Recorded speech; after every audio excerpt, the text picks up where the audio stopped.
We live. We live. I know that's right. We live. We live. I mean, I know we went to the studio with Keisha. What day was that? We're gonna talk about that. We live now, my nigga. Are we live? I think we live, right? Yeah, we are. All right, this is at the end of the motherfucking day with A motherfucking D, Yassy, and my brother Sincere motherfucking show. Yes, What's sir. up, business? Welcome to the show. Welcome to the show, ladies and gentlemen. Hey, look, I wanna we're gonna change the name though. This is officially the Don't Come to LA podcast. Woo! You know what I'm saying? Oh, and we gonna get into everything. We gonna get everything, You know what I'm nigga. saying? And we gonna make it spicy for y'all. You heard me? Man, let's do this shit. Yes, Yassy, sir. kick it off how we usually kick it off. All right, come West on. side business. We taking a shot. Yeah. My boy show don't I drink. got my shot. Yeah, man. Sober. You know what I'm saying? Josh off screen. Got the Inshallah. shot in the air. Okay. You know what I'm saying? Muslim to all my Muslim brothers out there. Oh, you know I what am I'm definitely saying? Muslim. Okay, sister. You know, so you know we ain't gonna drink, but we gonna toast. We gonna make everything a celebration. You know what I'm saying? I was Hold I on, was that's hosting. fucked up. Hold on. That's I was fucked up. I was fucking with it. I was fucking with that shit. Yo, ass drunk already. We Nah, ain't even got I ain't that. drunk yet. Y'all gonna, you see me drunk On enough. my mama. You see me drunk enough. Drunk Nah, AD is everybody- a problem, man. Yeah, man. They think I got a problem around here in the comments all the Well, time. tell and him shit. you turn orange. That was a one-time thing, but I'm just saying. Incredible AD. Yeah, man. You won't like me when I'm mad. For sure. I get mad, I'll be tripping. Shit crazy, man. So Yassy, Well, I have to talk about it. talk about your this Because man. this is kind of crazy. No, I don't have COVID, motherfuckers. Okay. Allegedly. Okay. Allegedly. No, that is a fact. I broke out in hives this morning, so you know what I'm saying. I had to, you know about the play Around me. so respectfully. Respectfully. You got some bad dick or something? No. I think so, Okay, bro. No, that's not what it was. Somebody gave you the allergic- heebie-jeebies, I'm, girl? I'm allergic to something. To what? Probably. Condoms? I got Oh. I got seasonal allergies. Okay. Come on now. Why would you take it there? I said respect, but Assalamu alaikum, no oink for me. Okay, no fork on my fork. You supposed to be. I just had to. It was one of them things. Like what happened? Though? I was like, do not drink after her. Feel me? Katana mask. I just wanted to know what happened. You know what? AD, Don't look at me. I ain't do I'm nothing. not gonna forgive you for this one. Why I didn't say it? I feel offended because everyone else gets the luxury of seeing her beautiful face, and I'm here and I don't get that luxury. She been having the mask on as if because I caught COVID, I'm coming with the virus. I'm offended. I didn't tell her either, bro. I was offended. I You know didn't tell what her, I'm bro. saying? Like, So talk about that before we get into the weekend shit. Talk about having COVID, bro, because you was the first nigga I know that had COVID. I didn't think it was real till you got it, and I'm like, show don't be capping. A lot of niggas be capping. I'm like, show don't be capping, and I really was concerned, bro. I was saying my prayers for you. Appreciate that. Yeah, I wanted to come see you, but I was like, I don't know about this COVID shit, cuz I don't know what they doing. I ain't taking no man, chances. you know what I'm actually, saying? man, they wouldn't even let a motherfucker nobody come see. Oh, you curse on here, right? Hell yeah. Okay, yeah. They wouldn't even let nobody come see me. You know what I'm saying? My mom, you know what I'm saying? Women or nothing. So, shit, you wouldn't have been able to come anyway. But I just remember, you know what I'm saying? It was the grand opening of Penthouse Day Club. You know, one of the biggest parties in the city. And Flashbacks. man, you know, not to go too deep into my business, but you know, we keep it real. You my brother, so I gotta put it all the way out there. Come on. You know what I'm What's saying? our business? What's our? I leave with a shorty, a bad one, stripper shorty, bad one. I'm talking about you feel me? And like Not you feel me? Okay. And you know what I'm saying? We did the porno thing, you feel me? She let me film the whole situation and everything. It was a lot of, you know, Dougie Fresh, you know what I'm saying, camera I and know vibe. that's fucking Yeah. right. You know what I'm saying? I was getting my Dougie on and shit on camera. I expect nothing less from you, my brother. And you know, boom, I knock her down. She leave. I felt great. You know what I'm saying? Boom, the COVID shit going on. We know it's lurking and it's lurking. You feel me? The whole time I was at the Penthouse, I had a mask. I was masked up. You know what I'm saying? So I'm like, I should be straight. Well, you I'm were in the masked up in the Penthouse. You feel me? I'm in the clubs all week with the mask on the mic, telling niggas fuck COVID. They trying to shut our clubs now. Like I'm really getting aggressive on COVID because they fucking the money up. So Right. I'm like, nah, I can't get this shit. I got the mask on, everything. So boom, knock her down. She get home and she like, man, I don't feel too good. Like, like under the, this like a day later. She like, man, I woke up, I wasn't kind of feeling too good and shit. I'm like, yeah, I'm like, shit, I feel straight. Now, boom, the announcement come, everything shut down. Like this, like the next day, everything shut down. So I'm just in the house, man, like a couple days go by, and I damn near start feeling a little sick. Like, damn, what the fuck going on with me? So I call her, I'm like, Shorty, you straight? Like, how you feel? You still straight? She like, nah, I'm good now. She like, I'm straight. That shit, I think she like, that was just a little whatever, you feel me? She like, but I'm straight now. So I'm like, all right, cool, boom. As the days progress, I'm like getting sicker and sicker, you feel me? Now, mind you, you know what I'm saying? I got another bitch in the house, you know what I'm saying, the whole time. And she just there doing shit, but she never, I told her like, I feel sick, don't come in the room, but she there with me though, like the duration of my sickness, but she not sick, you feel me? You know, I got the, respectfully, my house is a nice enough size to where a person might be able to be there, and we don't even play with it. I don't even know the person there. You feel me? That's right. Respectfully. So I'm getting a little sick and shit. So I'm like, you know what? I'm gonna go to the hospital. So I drive myself to the hospital. I go in there. I'm like, hey, look, I feel a little fucked up. Like, woo woo. They like, nah, you good. They like, you good. Send me home. Like, you ain't nothing wrong with you. You tripping. You on some tripping shit. Boom, send my ass home. So I'm in the house, I'm getting sicker and sicker. So now I done took it into my own hands, and I'm taking NyQuil. I'm just self-medicating, like trying to figure out how to, cause I'm going further and further down the drain of sickness. You know what I'm saying? So boom, I take like half the bottle of NyQuil. I'm like, man, I'm finna sleep this shit off. I go to sleep, I wake up, you know what I'm saying? Like 18 hours later, I feel amazing, right? I'm beating my chest like, oh, I'm back. Yeah, that shit wasn't nothing. You feel me? I'm like, yeah, you feel me? The shorty's still in the crib. You feel me? I'm like, man, I'm good. So my day straight. Boom, the night come. It's COVID, so we can't go nowhere. So I'm just in the bed watching Netflix, whatever. You know what I'm saying? The night come, bro. I'm about to go to sleep, and it's like the COVID shit just came back harder. Like you ain't stopping me, bitch ass nigga. You feel me? Like, boom, it come back hard. What the fuck? Now it's to the point of like, I'm fucked up. You feel me? Like, I'm fucked up, nigga. So I text Shorty like, hey, like, man, call the ambulance. Like, I can't eat. Like, I'm to the point where I can't eat. You feel me?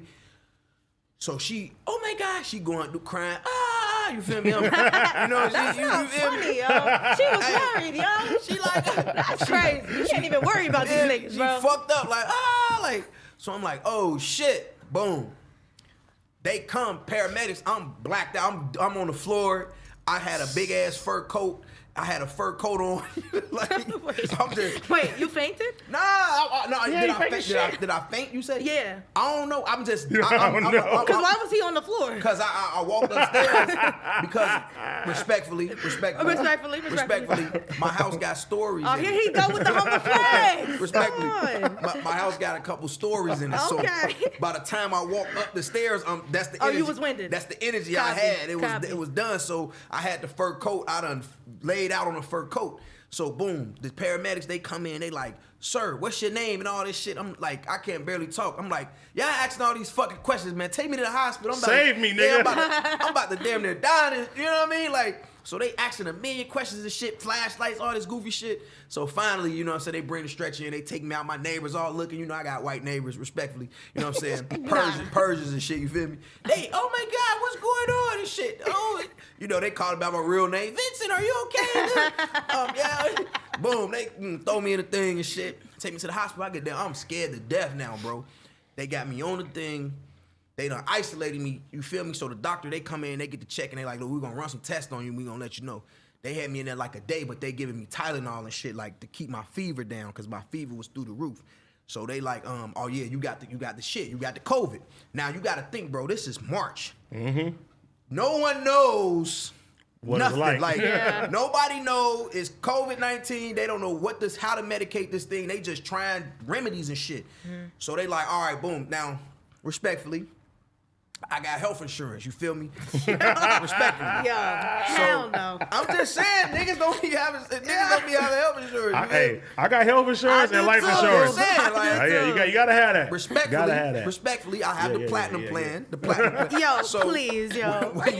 When you have the platinum plan, Fuck they no. treat you like a platinum member. You feel me? So, boom. So they like, look. So they like, homie got the platinum plan. Take him up to the platinum. You feel me? They took you to the suite. So they took me. They gave me a suite, my own room. You feel me? Isolated. And then now I'm fucked up though, bro. Like I'm really like I'm fucked up though. You feel me? So like I'm not eating shit. You know what I'm saying? They Tylenoling me to death, you feel me? And they giving me like some cough medicine to keep the cough down, but they didn't really have a real remedy yet. So when I first got in that bitch, I'm like, hey, look, so this one Trump, this nigga Trump wanna, what they call, what was Trump taking? He was saying he was taking the shit. Oh, the motherfucking, no, not the Lysol, the, Start with an M or something. The fucking the shit he was drinking, they was making fun of. Moderna or something. So Trump, Moderna is life changing. He all on the news is gonna save everyone. I'm telling you. So I tell they ass, I'm like, look, don't give me the Trump shit. This is what I'm telling the doctors and shit. I'm like, look, don't give me the Trump shit. Like, I'm like, don't give me the Trump shit, cause I'm reading shit that's saying like the Trump shit is killing niggas. Mm-hmm. So they like, no, we're not gonna give you the Trump. I had an Indian doctor. You feel me? They sent me to Indian doctor. Okay, I'm not about to play in the suite. In the suite, and I got the Indian doctor. She got a whole hazmat suit on. They sent, look, the shit's so crazy. They send them in there with a hat, with a whole like they going to exterminate the house. That would have scared me more. So I'm like, what the fuck going on? So so boom, they come. She like, no, we're not gonna give you. So they was giving me these little like a bunch of little pills and shit, and I'm just like, I'm out of it, bro. So I'm taking the shit. You feel me? So boom, the next day the nurse come in. She's like, okay, your fever look like it's going down a little bit and shit. And she like, I'm about to give you these pills. So I'm like, hold on, what pills y'all giving me, right? Because they just giving me shit. I'm like, what? So she like. She say Plaquenil. I'm like, what? I'm like, what's Plaquenil? She like, basically, bro, it's the Canadian generic version of the Trump shit they giving me. So I'm like, bam, I told y'all don't give me the Trump shit. How y'all giving me the Trump shit?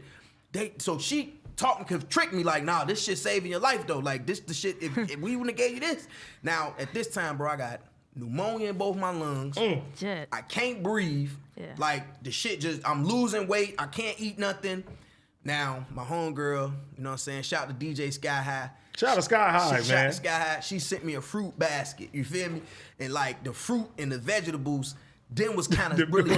Say vegetables again? Vegetables. You pronounce the fuck out of vegetables. Vegetables. I'm fruit and vegetable in myself, and I'm like, no meat. I'm Dr. Sabi now, you feel me? Shout to Echo Haddix. Echo Haddix, she come through with the sea moss and the black seed oil and whoop-de-whoop. So look, bro, I'm on like day 5, G. The shit done came back with vengeance, bro. Vengeance, like, no, you're gonna die, bro. Like, to the point where I'm like, I'm calling the calls and, hey, look, this how you get the money out the bank. This how you get my Instagram password. I'm gonna send this. You thought you was out of here. I wrote everything down and sent it to my mom. Like, hey, look, if anything, this how you go. I'm telling her how to sell my jewelry. Like, look. Yo, fuck. I sent my mom a whole text. I say, look, if I die, this how you go get $1 million right here. And I'm just telling her how to sell the jewelry, how to sell the cars, how to just like this how you can get $1 million just off the assets I got if I die. So she, no, oh my God, I'm coming out there. She going crazy. I'm like, look, if you come, they're not gonna let you in the hospital. So let me just figure this out. Like, let me figure it out. So that's when I got on the oxygen and I went to Instagram to tell everybody, like, hey, I might die in this motherfucker. So if I do, just know this COVID shit, this is a real situation right here. So, cause I was one of the main proprietors of the COVID. Like, I'm throwing parties. Nigga, I was at the party with you. I'm like this. We in that bitch. Nigga, like, I don't give a fuck. Welcome to the show. I'm all on stage. You feel me? So I'm like, nah, I gotta tell the people. You know what I'm saying? I gotta tell the people. So boom, that's when I got on the Instagram. The shit goes super viral. My phone blowing up, niggas going crazy. No, please don't die. That's my voice for every shorty. You feel me? No, don't go. Sincere, we love you. So I'm like, God damn, you feel me? So, boom. I just stick to taking the little Plaquenil shit that they giving me. And the shit, I slowly started getting better. The Trump shit worked? The Trump shit worked. Oh, nah. The Trump shit worked. A week later, I get out the hospital. I'm looking like Sincere from 2005. You know what I'm saying? 6-pack coming back in. You feel me? I know that's right. Hey, look, my shit. I'm looking like Tyrese in a Sweet Lady video. Oh shit! You feel me? Like Sweet my shit. lady. You feel me? I'm back on my shit. You know what I'm saying? I go home. I quarantine for like another week or two, and then you feel me? I get on my black man shit, my Black Power Council, and I'm just looking at life different. You feel me? Love Now that. I will say this. Let me go ahead and say this. Although the Trump medication might have in fact saved my life, I do not recommend anyone takes any of those medications, and this is the reason why.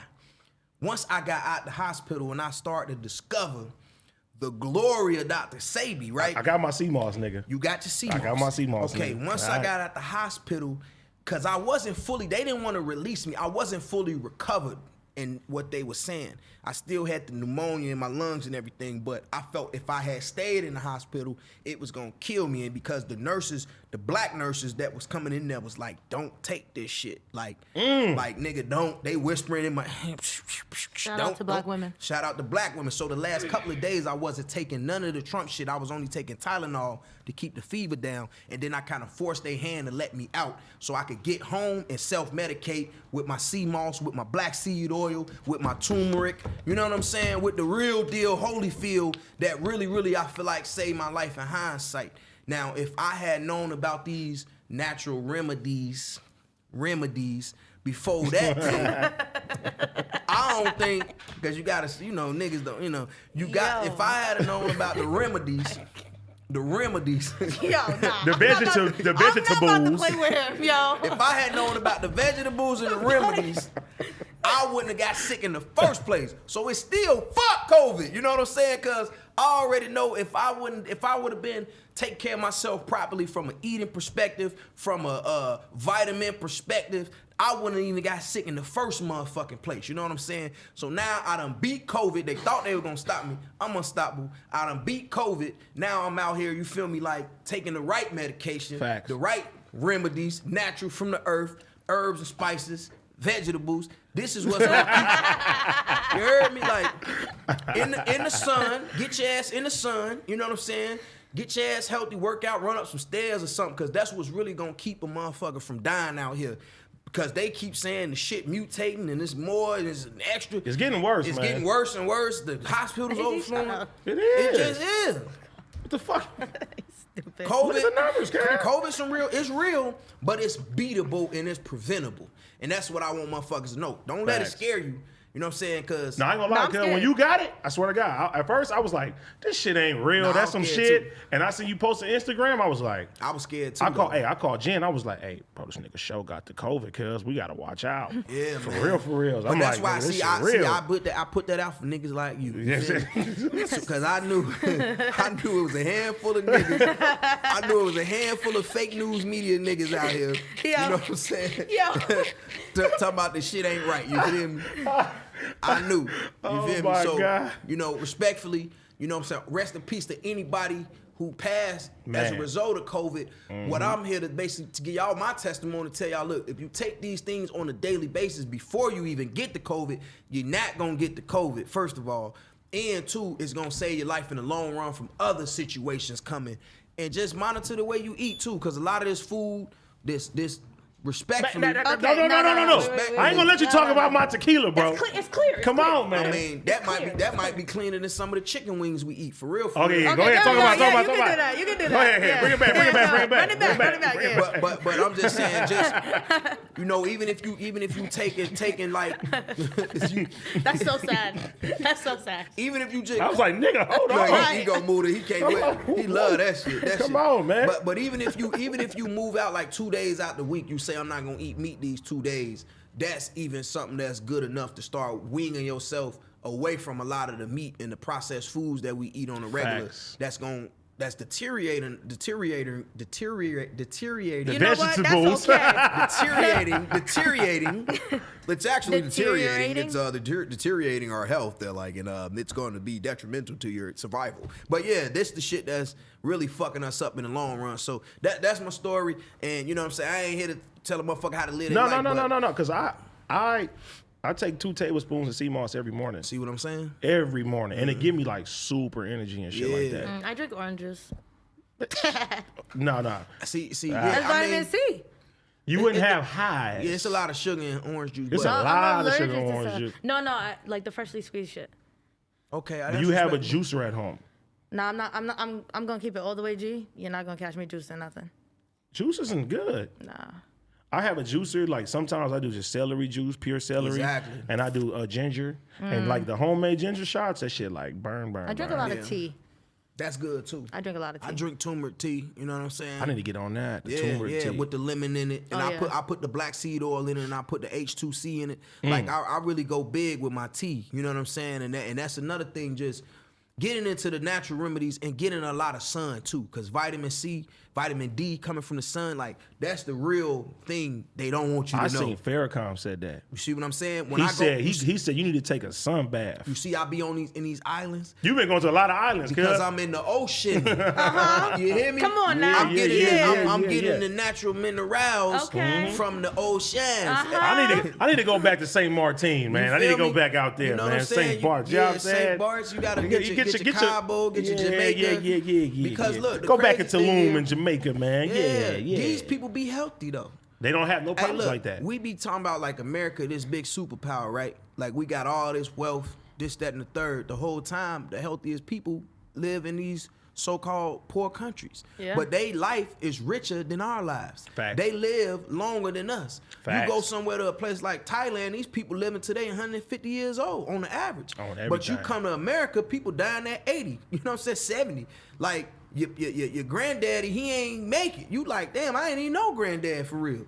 You feel me? So it's one of them things where you got to really kind of research and study what they eating over there, why we the biggest, fattest country, everybody overweight here, including myself. You know what I'm saying? It's like, Bro, cause you know we in the clubs, bro. And we leave the outside, clubs, and guess Yeah. what? See, there we go. outside. You gotta add that We in there. outside. When we get super faded, But my no, nigga I'm Jack in the Box is right there. Nah, facts. And I'm a Lunchable nigga, cuz. Barry's I like Pizza. going to 7-Eleven. I like getting me a Grow Lunchable, up, cuz. nigga. I Nigga, like, grow up. I like getting my Lunchable, cuz I'm gonna keep it G. hey, but grow all up. that shit in the Lunchable It's processed processed. like a But motherfucker. the That's Lunchables is disgusting. busting, though. Them bitches Which be one you busting, be in? though. The turkey kind. Oh, nah. With the Capri Sun. And you get the Oreo. nah. You get one Oreo. Oh, nah. Smack. Ooh, you gotta get 2 of them boxes though, cause No, that I don't shit- get 2 boxes. you I get one box. Okay, that's respectable. You know what I'm saying? That's By the time I get respectable. to the Capri Sun, I'm knocked out. You know what I'm saying?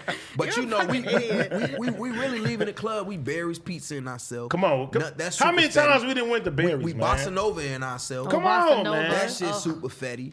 This is- We gonna catch you 24 ourselves to death. Wakey, eggs and bacon. Wakey, eggs and bakey. Like that shit super fat. So we just gotta be careful and monitor our habits in a way where we just conscious about it, more conscious about it versus just eating, gorging. You know, gluttony is one of the 7 Is that how most you say deadly that word? sins. Gluttony. It is gluttony. Yeah, it's one of the So 7 gluten. deadliest sins. You know what I'm saying? No, Like, it's not gluten, like gluten-free. nah, it's gluttony. It's gluttony. You know what think I'm about saying? gluten-free, Yassy. I see you. You eat gluten free, huh? Don't even know what gluten is. Look, Looking at the I don't know. She but gonna when say, they- when Sincere there is said no- gluttony is bad, so I can't eat this bread today. I mean, I don't know. When they take gluten out of shit, it don't be tasting good. Facts. But yeah, you know, it's just about being healthy. I ain't here to preach and shit, you feel me? I ain't perfect, but I'm just, you know, telling y'all my experience and how I move throughout my days now. That was gangster though, bro. Yeah. Cause you know we know each other. We in the clubs, man. How do y'all 24/7. know each other? I don't know, but we like if anybody don't know about Sincere, when you come to LA, Sincere throws like the best respectable parties. Like you don't want no ghetto party. Better than you Drake. want to come to some fly shit. Yeah, Like You throw better everybody parties than tap in. Drake? Huh? You throw better parties Drake than be Drake? having this nigga throw parties. I'm the one that threw all Drake parties. On Oh, facts. shit. On Jesus. Yeah, nah, we On ain't gonna Jesus. act like, you know what I'm saying? I'm the guy who threw those parties. He Yeah. mentions in his songs. Respectfully, Drake, that's my brother. You know what I'm saying? So Facts. Okay. when he talking about, you know what I'm saying, parties in Calabasas and all that, I threw those parties with him. On Jesus. You know and what I I'm done been to a couple Shit. of them motherfuckers Yeah. and they was booming. I'm curating them vibes. You know what Yeah, I'm saying? yeah. Okay. When you seeing the motherfucking the fucking soap beds and the balloons and all, that's me helping put that The together. soap bed was fire. You know booming what I'm saying? too. You feel me? Like them type of things. So you know, and you know, I mean, I do what I do. You doing your You know, dabble. most of the Okay. guys out here when they really want to do something, you know what I'm saying, whether it's him or you know, Jason Derulo or Chris Brown or, you know, for a long time, I'll be throwing those parties with those guys. That's fire. Now, over the last couple of years with social media, which I tell a lot of artists, they be devaluing themselves a lot. They done basically cut the middleman out because they feel like they got access to the girls and stuff they sell, but they don't realize them type of scenarios could bring a lot of troubles and issues if you don't have a person in the middle to filter. And it's not really smart to use the people in your immediate circle because they always with you, moving the way you move. So a person like me who's outside all the time, I know which girls that could come to certain environments that's not gonna cause problems and troubles. I've already vetted them throughout the nightclub. Every night they coming out, okay, she get too drunk. Okay, she done ran off with this guy. She come back talking about it the next day. So a lot of the artists, you know, when they want to do parties, they expect, even a lot of the guys come from out of town, you know what I'm saying? They feel like, man, I know the bitches. I don't need a, you know, now they'll invite me. I could come, but they don't want to hire me to put it together no more because they feel like they got access, but they don't really understand it devalues them. And now these little girls who really are like the motor of the entertainment business know all they business. You know what I'm saying? Fucking up their lives with their little girlfriends and all that. And they like feel like they not famous. Like man, I don't get, like you tell a girl like, you know, they telling you their real name. You bring up one of these guys, I ain't gonna say no name, but they, oh, I know Jonathan. I know him. He's not. Okay, I hate that. Like, I hate that. But they doing that to the artists doing You that to giving themselves. them, you giving them the access to I know, talk but like it's like that. if you hang out with a nigga one time, nigga, call that nigga Smoke Perk, bitch. But sometimes it don't be one time. You don't know no damn Jonathan. I agree. But Look at you bringing up a nigga. Huh? No, that was just an example. It was just an example. Is that cuz real name? What? No. Ah, It was I'm really gonna say, just a random example. Jesus Christ. No, but that's what I've they been do around though. females like that, That's though. what they do, and they devalue the artists a lot because it's too much access that they grant to these little bitty, Little bitty bitches. you know what I'm saying? Like dirty, you know what I'm saying? Be like a little dirty little, like damn, you know, Bitch that live in a shoebox. you know what I'm saying? Like, and these the girls that's running around with the relationships with these multi-millionaire platinum selling artists who famous all around the world. And I don't think the artists truly understand how much they devalue themselves just by giving people this amount of access. When we used to do the parties back in the day, and when I say back in the day, I'm talking about 3 years ago, Factual. 4 years That's ago. not even back in the day. That's what I'm Yes, saying. it is. Even, When you outside and you go through it so feel much like back shit, in the day, it feel like but that. even as close as like 2017, 2016, it still was a essence of, you know, you would come to one of these guys' house. It was a special thing to do. Like exclusive type It was shit. exclusive to Yeah, come in. I can agree. Now it's they over there all day, every day. They know where the motherfucking condoms at. You in the house trying to, 'Cause of COVID, though. Hey, you trying to find an artist? Like, hey man, which one of these rooms I can dip off in? Before you man. find an artist, this is bitch right there. Like, hey, you can come right here in this room right here. Like she know to dip off. She know where the condoms at. She know where to look at. The artist, he don't even know where the shit at in his own house. He calling the bump to look, and she know where the shit at in every rapper house.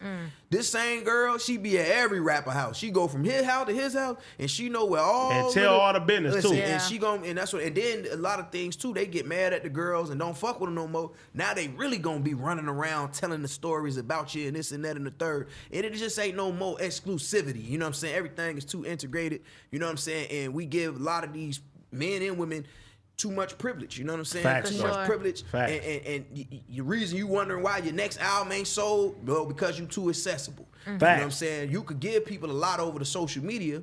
You could give them a lot of yourself and let them see your character and all that without being readily available for these little bitty bitches. Bitches. and these little dirt ass niggas too. Oh Man, yeah. for real. Oh, niggas is groupies too. For real. groupies No, too. Everybody they big bro. The niggas is more is weird. groupies than it is. The niggas is more groupies than the bitches. That's a Facts. fact. On everything. Facts. That's LA though. Fuck You it. LA You know what like I'm on some saying? real No, that's shit. honestly anywhere. Nah, LA is bad. Like It's bad. You go on stage and motherfucker, it's 30 niggas is trying to push the women to get in front of you and shit like You get a tryna- table. You get man, come on, man. Nigga call, hey, what's up, bro? They be like, "What's up?" Everybody's bro. The nigga come over there. He scoot his way over there. He done rolled a blunt. He done rolled a Everybody blunt. is bro. And he whispering in the bitch ear, you want it. You done fucked up your night. You done And then grab your bottle. and grab your bottle. Like, you want something to drink? Like, nigga.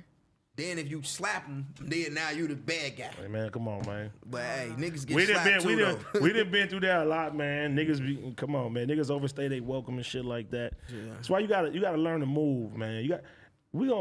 Yassy, what the fuck did you do this weekend? Since you Oh shit. Yeah, how you get that rash around? That's you? what I'm saying. Okay, so I just woke up with the. Nah, it's not a rash. Hold on. She for sure got a rash. I'm not about to let you call this a Show the rash. people, And have show them the thinking people. I'm She got infected and shit. she got a wingworm. I Somebody know. gave her a wingworm, girl. I'm gonna be good tomorrow, man. What I happened? just woke up, I had a little allergy attack, you know what I'm saying? Okay, I I need to start eating better, maybe. Exactly. You know what I'm saying? Take my Benadryls, you know what I'm Benadryl. saying? No, don't take the Benadryl. That's the I took pharmaceutical 3 of them company. today. See, that's the pharmaceutical company, my sister. You see, listen here, my sister. Preach to me, brother. See, the pharmaceutical. I know that's right. Okay. You gonna have my ass Don't up get here. don't get yourself killed on our podcast. Oh, after yeah, this. nah. If They smoke like, we gotta it, get rid of this nigga show, I'll be up cuz. here like RZA I Islam. will really be upset. Hey, I'm be like, hey, I ain't with that I will shit, y'all. really- I will really be NyQuil, upset. nigga. I would really be upset. Nah, but for real though, you want to get into the natural remedies. Though, Okay, I and drink stay too much. away I'm from gonna be honest. I'm gonna keep it all the way honest. Yeah. I drink too damn much. Yeah. So no matter what I do, it's not gonna balance out. Ain't never fucked my skin up. But I have really bad allergies. I got Naturally. bad allergies too, but not, Me too. Not to where it break my skin out like that. I think you got a little mixture of something else. You need to put You gonna everything have- in a pie chart. You gonna have these people thinking I'm terminally ill? Nah. And I'm not didn't really, say that. I'm not really jacking that idea. Yes, he dying, yo. You know what I'm saying? I don't know. I might be allergic to something in the air. right. I got seasonal allergies. Me I too. ain't slept in 3 days. Me too. That could affect it. You know what I'm saying? Yeah, nah, you right about that though. I don't be sleeping because we be out. We be outside. For sure. Okay, you're so cool. I have insomnia. No. You're so fucking cool. What the fuck? Yeah, But yeah, crazy. man, I'm not terminally ill. Please put that out there because I don't want them to Yes, he ain't it's dying. really something wrong with me. Allegedly. Allegedly. I'm not dying, man. Never thought. Allegedly. But this weekend, you saying you drunk too much, and as a result of that, you woke Yeah, up with an allergic I did reaction overdrink this weekend. around your. I had like 3 bottles of wine. That's funny. That's funny. This what y'all doing? It's what he. It's That's what didn't- y'all what doing? did I say? Nah. Don't do that. I Because didn't you do know what? anything. I didn't laugh not once when you said you almost died from COVID. You right. And I That's could have, serious. You because I right. thought about it. It was funny. thought Why you gonna laugh about telling his Because he said story? he was on the floor in a fur coat. That's, the hell? Listen, if you gonna go out, at least you got a Going out fur in the coat fur on. coat. Hey, Come on now. that was a solid way to It die. just Hey, imagine listen. It if wasn't no on- polyester. It was the real. Look, You know my what boy I'm over saying? there, he like, hey, Josh, right? No, If you gonna go out, it's definitely a gangster way to go out. Yeah, It's just shit. funny to imagine him on the floor. On the floor in a in $20,000 fur coat. that's mink. the first thing that you fucking said. How much was the mink? 20,000. Come on, man. I'm not mad at it. You feel me? I That was also laughing at the fact that they put the little flashlight in your eyes. They was talking about, is you That was okay? also funny to me. How y'all asking if I'm Hey, is you okay? Is you okay? okay? Is you okay, Sincere? Crazy, man. What you do, Sincere, this week, man? This weekend, Yeah. What you do? I was doing but running around. I got an artist. Her name Noki Cabrera. Shout out to Noki Capri. Yeah. You know, she next up. Rapper, I'm singer? probably she's a singer. Okay. You know what I'm saying? She ain't no rapper, but she was trapping in the back streets. West You know what Side. I'm saying? And I probably was running around with her a lot, doing a bunch of shit with her in the studio. You know, she on a real crazy schedule right now. You know what I'm saying? Because we trying to get her ready for 2021. We outside 2021. And then Outside. somewhere along that process, I ended up in the studio with one of the biggest artists, one of the biggest R&B singers, legends of all time, and one of the biggest rappers. We ain't gonna mention no names, but they got a song coming out real soon. AD was in the studio with us too. So booming. And we gonna get her on the podcast too. So stay tuned for that. But Yep. I orchestrated something that was just long past due. You know what I'm saying? I'm feeling like, you know, 2 individuals had a public situation that needed to be squashed. So, you know what I'm saying, as being a person who learned and managed how to move throughout LA and Hollywood, I was able to orchestrate and put something together positive for 2 artists that Facts. that had an issue with each other to squash their issue and get in the room and get on a record together. So I'm proud of that too. I'm You know messy. I'm What the saying? issue was and who was it? We ain't gonna say that. You We know. don't. Look, we ain't gonna do all that. Can I get a hint? Nope. Well, this is no fun. I'll tell you on camera, nigga. Yeah, but Goddamn. Fine. Worry about the wingworm. So this is so the thing is this, I would tell you if the record wasn't gonna be a surprise to the public. Oh, okay. Yeah, Okay. yeah. Cool. Right. Copy. Like if it wasn't something that was gonna be you know, a viral moment for them that's gonna help. I feel like boost you have to be there. the sales of their product. I would go ahead and say it. But Yeah, you can't blow shit like that. You can't blow it up because you know it's dope. gonna be one of the moments in time in history where people gonna look back and say, "Oh my God, that was good," and they gonna be able to reference back to this interview. Is the record actually good though, see, or like? nah, Everything is good. yeah, it's a joint. No, but like Everything is honestly good. speaking. No, it's a We joint. ain't gonna sit here and cap. Yeah, I'll be like, nah, we wouldn't even let it happen. Nah. Then one of the artists would have did it. They stand is too high. Okay. Yeah. You know what I'm saying? To do something whack. Yeah. You feel me? After all they done been through. Like, All right. Yeah. you know, so. I'll be looking out. We be outside, man. That don't mean it's good records. Like what you mean? You could be Listen, outside. we in the club. We in the I want the club record to be 24/7. We a Exactly. good judgment of what's records and gonna go. how, what, especially in Los Angeles. There's a certain way to get your shit like Yep. let out here. Yep. You know what I'm How? saying? How? It's LA got its own sound. It's got its own culture. I You know what I'm agree. saying? but Like, it's acceptance though. Yeah. We don't fuck with everybody. I noticed. yeah. Like a nigga can't come out here. We don't care how many views you did over there, did all that. You come to our club, my nigga, you gonna get pressed. You ain't gonna be able to go DJ booth. You Yeah. might get slapped. You Yeah. gonna have to. Slapped is crazy. We Why slap would you niggas get for slapped? sure. Why would you get slapped? 'Cause, though? I Try to mean, get your record Well, played? nah, Nope. I mean, Well, so I mean, so shit. so so so Talk- let- talk- t- so tell let's us, talk. so- No, I let's just wanna talk know. about I that. have questions. I'm not a native. I Nah, wanna it's know. cool. So let's talk about it. I mean, so me being a person that's not from LA, right? Mm-hmm. Where you from? I'm from Chicago. Okay. I moved to LA when I was 18 years old. Okay.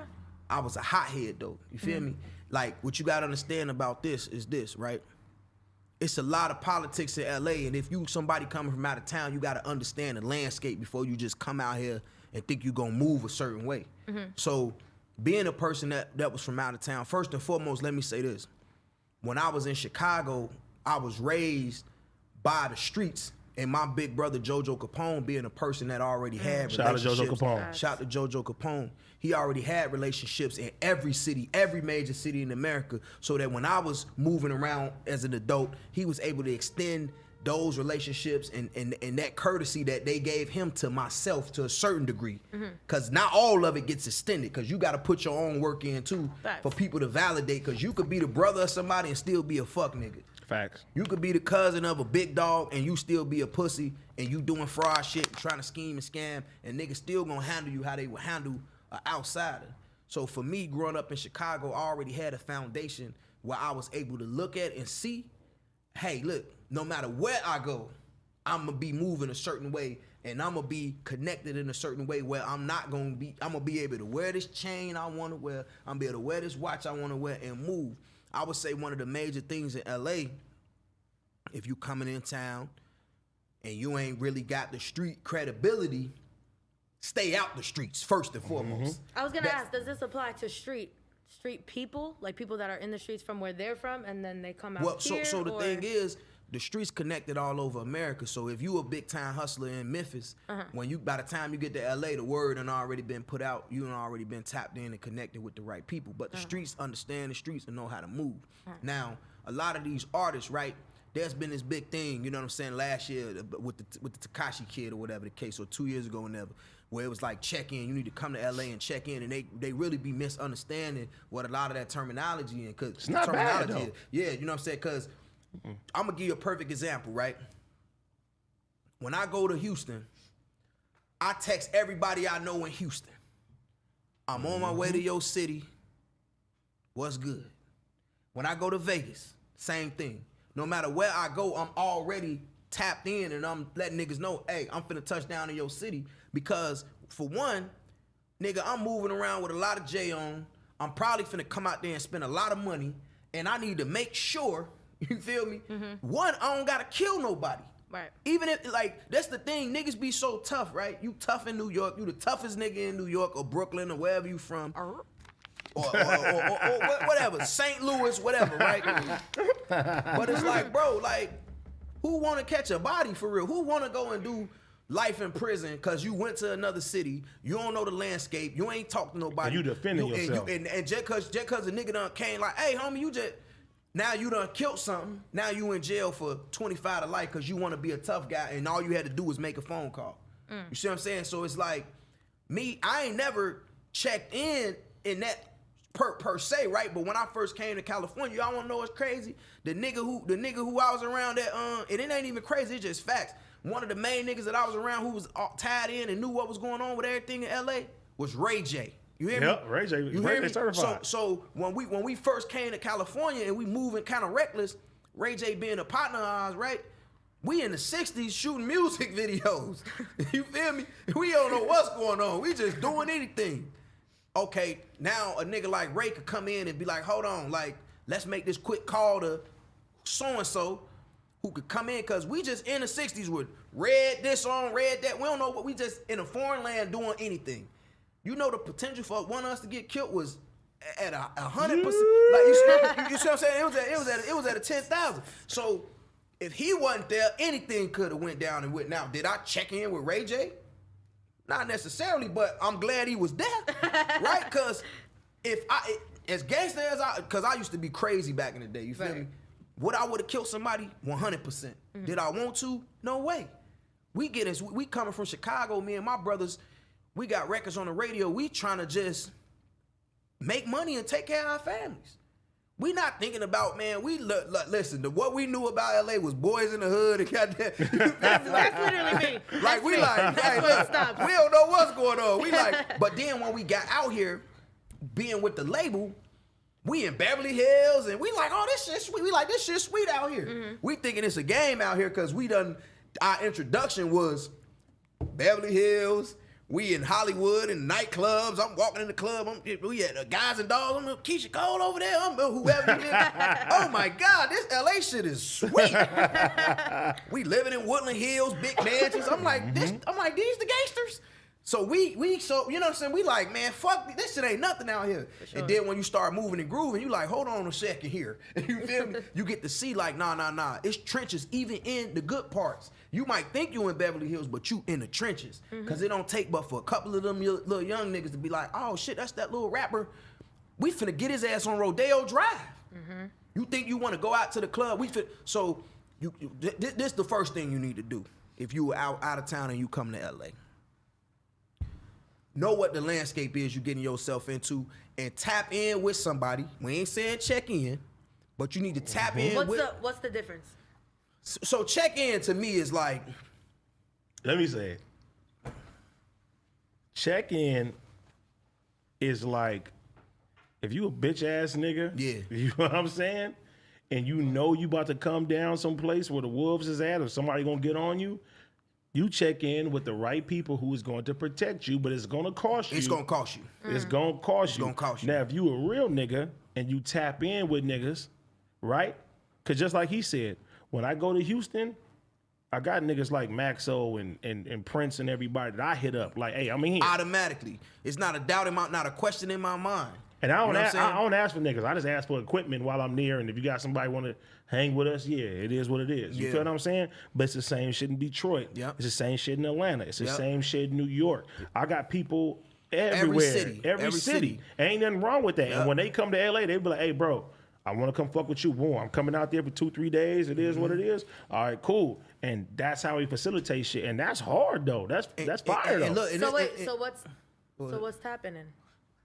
That's tapping in. Just letting them know you're there. Checking in is like, listen, I'm food. Okay. I don't want to be food. Right. All right, so checking in is paid protection. But see, basically, to a certain degree. But look, this is the thing about growing up, and when you really from the streets and you really from the trenches, you already tapped in because your big dogs. The niggas that was before you, they already. Oh no, hold on. So put the word in. Oh yeah, I'm gonna call so and so. They already. I'm gonna call so and so because they got history. Now, like I said, when I first came out here, I was just young on bullshit, so I wasn't even thinking about calling no big homies in Chicago to set nothing up. I'm the big dog. Like what, man? We moving and grooving. You feel me? But as time went on, you know how many times, nigga, I got into some shit, and this one I'm saying, I done got into situations with niggas that actually would have tried to kill me in LA. You feel me? Like real LA niggas, real niggas in gangs, this, that, and the third, and I done got into shit with them, and my first inkling is, man, fuck these niggas. Like, man, I'm a gangster. This is my first mindset. I'm telling niggas, like, you finna do what to me? Nah, I'm looking for you. I'm on the phone with real gangsters, like talking like this, right?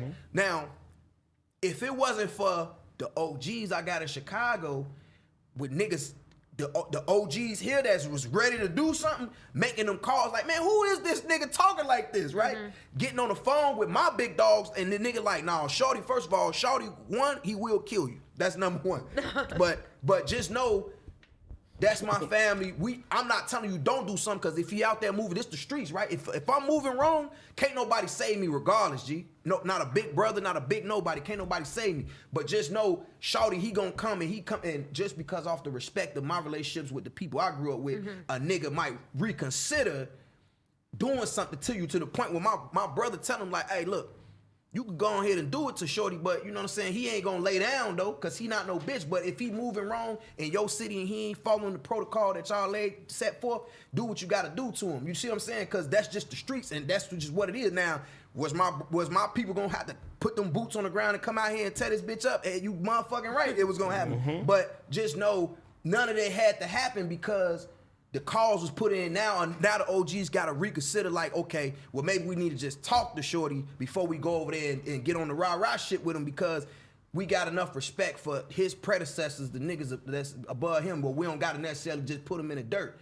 Now my brother, he calling me, boy, your ass been to get killed out there. Yeah. Like, you think them niggas playing with you? That's real though. Like, you know, obviously we ain't gonna bitch up, you know what I'm saying? He gonna tell a nigga to hold it down, but it's like, nah, nigga, them niggas will kill you, homie. Now, like, does this necessarily work in every case? Cause what you mean? Like, what you mean? Look. I'm gonna tell you some shit though, and I don't talk about this shit like that. I known this nigga a long time, right? Like he told you, he done threw some of the best exclusive parties in Los Angeles history. If it wasn't for niggas like him, but look though, being an out of towner, throwing them parties, risky. It's dangerous. It's risky. Yeah, it is risky. I can imagine. It's risky. But go ahead. Let me tell you this: when I met this nigga, right? He comes to the club, suited up. He got the top hat on. Sure. Like he looked like a wealthy nigga. You feel me? But he looked like money. You know what I'm saying? He look like a lick? He don't look like no. He like a lick, but he don't like no street element. He don't look like nothing, right? And I swear to God, I knew this nigga a long time, just doing music, being in the clubs and shit like that. So you'll see him, yeah, we cool, we homies and some something like that, right? And I never forget. I'm at the fucking gym one day. Oh, you gonna tell? I ain't gonna tell everything. Okay. Oh yeah, come on, kid. We don't do that. But a nigga come up to me from the city, and he like, hey man, you know. And mind you, I'm at the gym doing my thing, minding my business. The nigga come walk up to me. He like, hey man, you know, I got into it with Sincere. I'm like, the promoter? Sincere, the nigga that be throwing the parties. I'm like, the promoter? The nigga that be wearing the fucking the suits and hats and shit like that. Yeah. Cause I don't know him coming from Chicago. I don't know him coming from where he come from and shit like that. The street element. You just seeing the party element. He like, yeah, man, he took it to the next level. And the niggas indulging on what happened. I'm like, we can't be talking about the same Sincere. He's like, yes, that's Sincere. But I know he was talking to me because he wanted me to get involved and go against this nigga. Wait, did the guy know you? What he you knew mean? you? The one who came up to you? Talking about him? Why would he come up to me if he I didn't know don't me? know. Yeah. Oh my God! Yeah. Yes. I'm learning the streets. So I'm look. learning the streets. Wait, let me finish. All right. Look. So this is a nigga that's also in Hollywood. You feel me? But he's talking to me because he's like, hey, yeah, like how do you feel about the situation? When he said what everything that transpired, I was like, I can't believe it's coming from him. Right. Do you know what I'm saying? So then I'm like, cause I got respect for this nigga. I'm like, hey, let me call this nigga and let him know what's going on. I call this nigga, he like, hey, AD, I'm gonna keep it G. I don't give a fuck. I respect it. He like, AD, I don't give a, and mind you, this is a nigga who I am. You ain't never seen the energy from me. Hey, so. I see him in the clubs. We shake hands. Hey, AD, what's up? Boom, boom. We turning up. We bottles out. We doing everything. And I see him with suits and hats on and shit like that. And he like, AD, whatever them niggas want to do, I'm with it. I'm like, this nigga talking that shit. Yeah. And then I end up talking to this nigga for like 3 hours, and he break down the history of where he comes from and how he transitioned from coming from Chicago, being on street shit, to throwing some of the best parties in Hollywood and wearing suits and all that shit. By the time we really start jamming, I'm already the biggest nigga in Hollywood For sure. at that point. So it's kind of like, A lot of people see me as that because And I've that's been. based off of the party shit. That's based on the party shit. You know what I'm Okay. saying? And just getting money, really. You feel me? I done got money a lot of different ways, but a lot of people just I guess it's kind of like I've been in this position for so many years that they don't people probably would think I only been in LA for 6 years or 7 years or 8 years. You see what I'm saying? They don't realize I really been out here 14 years. So that whole 6 years before I started popping was I'm in the trenches though. You see what I'm saying? And even with the party shit, the way I really started doing the party shit was I used to do after hours. You know what I'm saying? Like after 2 in LA, ain't nowhere to go. I'm doing after hours, but after hours, this is where the gang members come. This is where the whores, you know what I'm Shout saying? the whores. The whores. We love you. Like We love you. The druggies, these people show up to this environment. You know what I'm saying? But nigga, I would say between the time I did after hours before I really got into Hollywood, because I was beating up niggas in Hollywood to the point where they ain't even want me doing parties in Hollywood. So I kind of went off and was like, fuck it, I'm gonna do the after hours shit. You know what I'm saying? And nigga, I probably, you know what I'm saying, had a fair fight with a nigga from damn near every hood in LA. Just doing after hours, cause niggas with the hat, with the suit. With the thinking hat, it's- with the you suit. feel me? Like, oh, this nigga a buster. No, I'm not. And then, you know what I'm saying, at the time, you know what I'm saying, shout out to my nigga Dirty from Bounty Hunters too.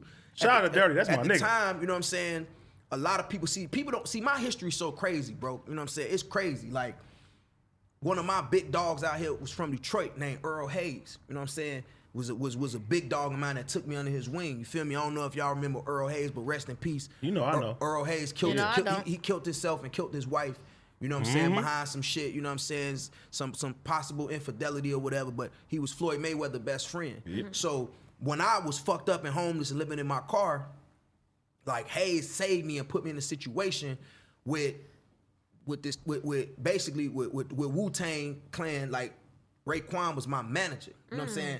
But at the same time, one of my big homies from Bounty Hunter, Big Nunu, he was a part Shout of out to Nunu. he was a part of and New just got home too. So you know what I'm saying? And King Money and all them guys. So That's my King Money. You feel me? I'm running around with the Bloods at this time. You see what I'm saying? Like, I'm not a Blood. Right. But it just so happened by just me being in this situation, my partner's Bloods. You feel me? But I'm like, we getting money together, whatever.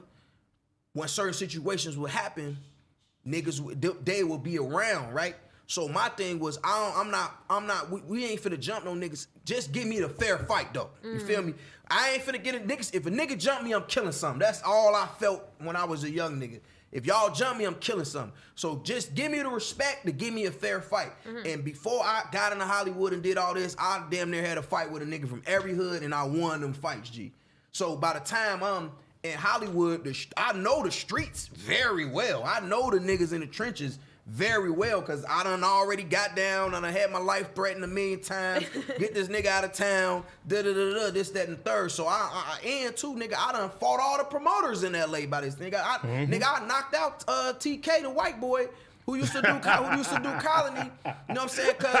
But he's supposed to have been some big time gangster Yo, what the or something. fuck? You know what I'm saying? I'm Like, fucking crying. I ain't capping, no. real shit though, you feel me? Like, you know what I'm saying? To the point where niggas like the game calling, like, who is this sincere nigga? Like, I'm just tearing the streets up, basically. I'm just, so by the time a lot of people meet me, I done already position myself, you know what I'm saying, in a way where I'm getting money and I'm doing, so they like, oh, that weird ass nigga with these hats on, like, he's supposed to be the guy, like, he's the guy. But on every angle, on every situation, this another key. Don't get yourself extorted, young people, when you come to LA. Nah, Not don't do it. extorted. For sure, Nah, for real sure. talk, cause Niggas extortion for sure. niggas done try to lay on me. You know what I'm saying? Niggas done try to bully me. Niggas done try to everything me. And this is the thing. I respect LA in the politics to the point where I'm at least have a conversation with a nigga and tell a nigga what type of time I'm on. But you're not gonna get nothing out of me though. Hold on. You know what I'm saying? Cause you bring up that situation. I remember I done got a call for some OGs. Right. And they like, you know, Yeah. they like, hey, check it out. Hey, AD, what's up with that sincere nigga? He getting too much money. He doing too much in our city. They like, nigga, we gonna get on him. And I'm like, listen, that's the homie, but he ain't no bitch. Like, it don't matter. Like, you feel me? And they like, we gonna get on this nigga. And I end up putting This nigga on the phone with some of the OGs. With some big dogs. With some big dogs. Hey, look. With some big dogs, though. With some big dogs, for real, for real. And they say what they had to say, and I said what I had to say. For sure. You know what I'm saying? And at the end of the day, like, shit, I'm still here, you feel me? So it's kind of like, you know what I'm saying, ain't nobody no buster or nothing like that. I just think ultimately, you feel me, it just boiled down to respect, cause you know, my thing is, I'm not finna get on the phone and do all this rah-rah. Like, we could meet up right now. Like, you know what I'm saying? And I'm pulling up on niggas in they hood. Like, what's happening? You feel me? And they like, nah, we fuck with Shorty. Like, he ain't built like that. You know what I'm saying? And now they got to go back and get the history and see where I come from. And then they could kind of correlate with the energy. Like, damn, this the same guy from Love and Hip Hop. Like, he's the Love and Hip Hop. Talk about that shit too, man. You know what I'm saying? That shit was a fluke. You know what I'm saying? That shit was a fluke. That was a fluke, man. Like, they've been trying to get me on there for like the last 4 years, bro. I mean, it's cool to do if you want to do something, but it was a fluke. You know what I'm saying? The way that even happened was, you know what I'm saying, just being the big dog in LA, you feel me, on the promoter side, throwing all the parties. I had already had a relationship with Mona Scott Young, who's the executive producer. I met her too. She was cool. She cool as hell. Her and Nicki Minaj used to have a drink called Mixed Moscato, like a little drink. That was they shit? That was the little blue bottle? Yeah, the little blue bottle. Yeah, that was I like thing. that. It was cool though. And I know Safari very well. And that's the homie. Shout out to Safari. At the time, Safari was dating Nicki, and I used to be around them every now and then. And I put something together with Nicki to do a party at Supper Club, the whole Supper Club. The best party that ever The best party, touched the biggest. Los Angeles. For sure. They won't let us open it to this day. They Not won't even let because us of open COVID. it. It's just cause, right? The police will not let us open There's a lot of Supper things Club. happened there. A lot of things happened there. things. And once I did the deal with Nicki to do the party, they put me on the phone with Mona because she wanted to integrate the Mixed Moscato stuff with the party or whatever they was doing. So that's how I first got connected with Mona, and we just had a relationship where I would use Mixed Moscato for sponsorship dollars and things of that nature whenever I would do something, if it was something that she was interested in putting her day brand behind. So when Love and Hip Hop came to town, Mona called me like, hey, we're looking for a place to hold the interviews. Do you have a place? At the time, I owned a dance studio. Well, it was a front for the after hours we used to do, but I owned a dance studio. So I'm like, shit, y'all could do the interviews there. So, you know, Hazel E and I think Tank, The Game, all these people was doing interviews, and throughout the course of the interviews, they would ask them like, hey, like, who's the person in LA that could connect everybody? Like, who does everyone know throughout the people they was interviewing, wherever it was Ray J or whatever? And it was like, oh, it's Sincere. Sincere know everybody. Sincere connected with everybody. Sincere, he's the da-da-da-da. So on the last day of filming for the interviews, Mona called me and was like, hey, you know, Sincere, since you're there and everything, why don't you just sit in there? That's how Mona sound. She does sound like that. She does sound like that. Sincere, since you're there and everything, why don't you just go ahead and do an interview? You know, I'm not trying to be on no fucking Love and Hip Hop. You know what I'm saying? She like, no, trust me, it's gonna be great. Everyone's saying you're dope. So I'm like, all right, whatever. I sit down, do the interview. The next day, they hired me. You know what I'm saying? They brought me on. It was a strange situation because I remember the very first scene I shot was like with Ray J, and like they was trying to do something where me and Tierra Marie had a little side thing going on, and me and Ray J was supposed to get into this argument about it or whatever the case, and Wack called the producers and was like, hey, you know what I'm saying, y'all don't, basically told them like, don't put Sincere and Ray in no shit like that, cause both of them niggas really from the streets, and that shit gonna spill over from the Love and Hip Hop to the real shit that's going on. And he would just basically tell them like, man, Sincere my nephew, Ray my nephew, we ain't really got time to play these little games. So, you know, a lot of what was going on with Love and Hip Hop, while I got off the next season and I didn't, I actually had to go through Viacom to get my release from them, was that they wasn't showing my life in its entirety, right? Like, they was trying to keep me in this box of like the promoter guy, and I'm like, so y'all want to show these bitches pull up and they Bentley trucks and all this, but when I want to pull up in my Rolls Royce and that, y'all want to not show that on TV. Y'all just got me showing up like, hey, I'm the party man. Hey, you want to do a party? Like, you feel me? Like, nah, bitch, I'm getting money. I got businesses. You feel me? Yeah. I'm doing a whole bunch of shit. So, you know, that was my grievance. Wasn't really with Mona, because Mona was just, she was the big dog who, you know, they put the shit together. She just signed off on it, basically. You feel me? And it's like, I'm like, nigga, I'm not about to go in the next season. They want to kick it off with some beef with Omarion. I'm like, man, look, these little boys, like, you know what I'm saying? Like, no disrespect, but like, I'm just in a different space than all that. Shout out to O2, yeah, man. that's my brother, but it's like, I'm not finna be beefing with Soldier Boy and, I'm you know what I'm fucking saying? weak. Nah, like, I'm fucking weak. not even like that, cause them the homies and shit, but I'm just saying, like, I'm, you know, I carry myself, I'm 32, but I carry myself like a grown man, you feel me? And like, I'm not with the little kitty games and shit like that. And Omarion, he the most toxic nigga, you know what I'm saying? Like, nigga, I'm not about to be arguing with Ray J. Hey, you want to know what's crazy? And don't nobody know this shit. He really from the streets. No. I fuck with that's my guy. I was with the nigga Joe Moses. Shout out to Joe Moses. I was with Joe Moses, right? And he had a song with Omarion. And when I first met Omarion, a nigga was acting like a fan outside of the club. Omarion took us to the club, and we were drinking. We turned the fuck up. I think it was what's the club? La Vida, nigga. It was at La Vida. I think I first met you at La Vida. Probably. Yeah.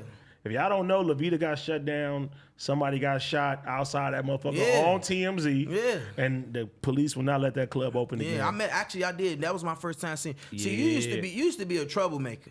This guy would come to the club. He got the whole hood with him. I'm fucking dead. Yeah, I used to do that. And him and damn Joe Moses. They come and it would be like a put out an APB like it would be an announcement before the night start, like, well, you know, AD and Joe Moses are gonna come tonight. Wait a minute. It took me a long time to shake that reputation in Hollywood. Because for a long time, if I showed up to Hollywood clubs, I could be by myself.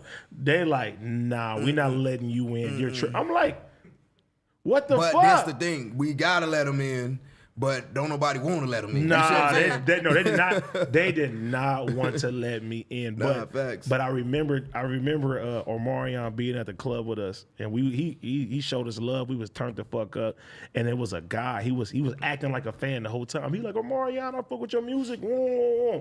And then like the whole night, and finally Omarion was like, man, let him through. The nigga walk up like, yeah, you bitch ass nigga. What?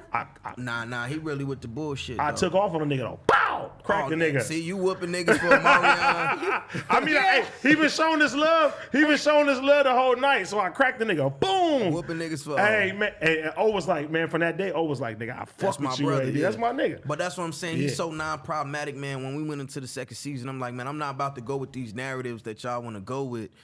Because I don't have to, and y'all not paying me enough money. Like, once I broke down the amount of time I spent on set and what I was getting paid, that shit was like minimum wage, nigga. Yeah, that ain't worth it. Yeah, I'm like, I'm not about to be here all these hours. You know what I'm saying? You know, you get paid per episode you're actually in. So by the time you thinking you finna be in 12 episodes, they done cut your shit to 8 episodes.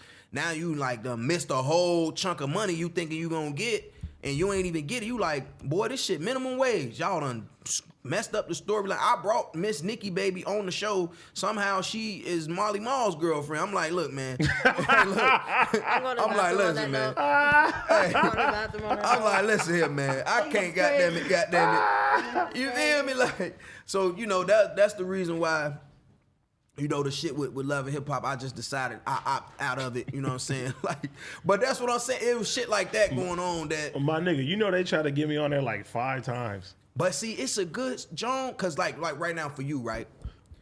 This why I ain't mad at Love and Hip Hop, cause it turned me up. Oh, I ain't mad at it. It turned, like, you gotta understand, bro. That being on TV, bro. That shit go. That shit different, bro. You know what I'm saying? See, now actually you shouldn't do it right now, cause you actually really acting and shit. I'm on TV. Yeah, exactly. But I'm saying, nigga, like, nigga, it was to a point, nigga, that them 2 years after Love and Hip Hop, not LA, you can't feel it in LA. Nah. But whenever Everywhere else. Any city I'm in, Atlanta or something, they like, that's him. Like, people you never think, old people, fat, short, hunchbacks, like, they all know you. The Quasimodos, like, everybody know you. So you know what I'm saying? Like, that was the good thing about TV. It kind of like, it gave me a voice. And coming out after that, I made a lot of decisions, financial decisions, to boss myself up so I could really walk into these places and name my price and tell niggas what, you know what I'm saying, I want to get paid a certain amount to do certain things too. But see, that's what made me even get into podcasting, bro. Doing the acting thing. Like, I didn't ask for the acting shit. Yeah. Like, shout out to Lil Dicky and Gator. He called me to come do his show, and I didn't know how big the show was. But once I did it, I was like, damn, nigga, this is like a new rush. And I see why motherfuckers do that shit. And I was like, why am I just rapping? I can be acting and shit. And then, you Facts. know, when I first came to No Jumper, I started doing the news and shit like that.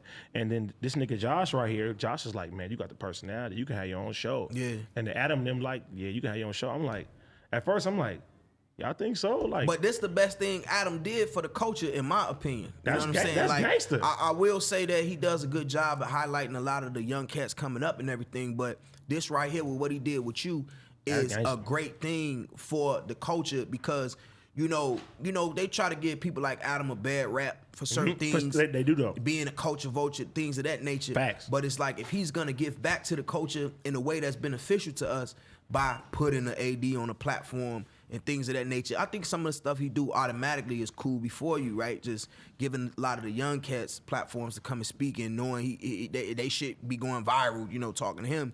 But this is like a big dog move to where now. And it's gonna be a good segue, right? Because we was talking about, you know, how to move in LA, being a person from out of town. This is one of those things where it's like what I did early on with the nightclubs was when I would start throwing parties with guys from LA. First of all, let me just say that with the LA natives, they wasn't even putting the platform out for. Like YG was coming up, Facts. Ty Dolla $ign, J305, Joe Moses, AD,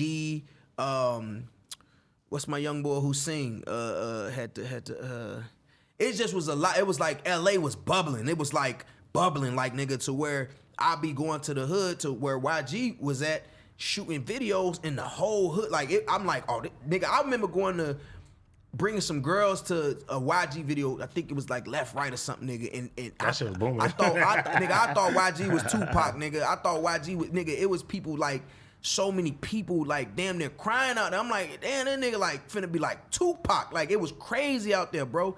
But the point I'm making is this: what I did early on, being a person that's not from here, was I showed a lot of love to the artists, the LA natives. Like I never. You know, try to play niggas. This big artist such and such from Atlanta here, so we gonna treat niggas a certain way. Like I always went out my way to make sure whatever's going on, whenever, if an artist from LA or a person, cause sometimes they ain't even an artist, it's just a street nigga from LA. Facts. To make sure that they felt just as comfortable as I made the out of town artist or this person felt.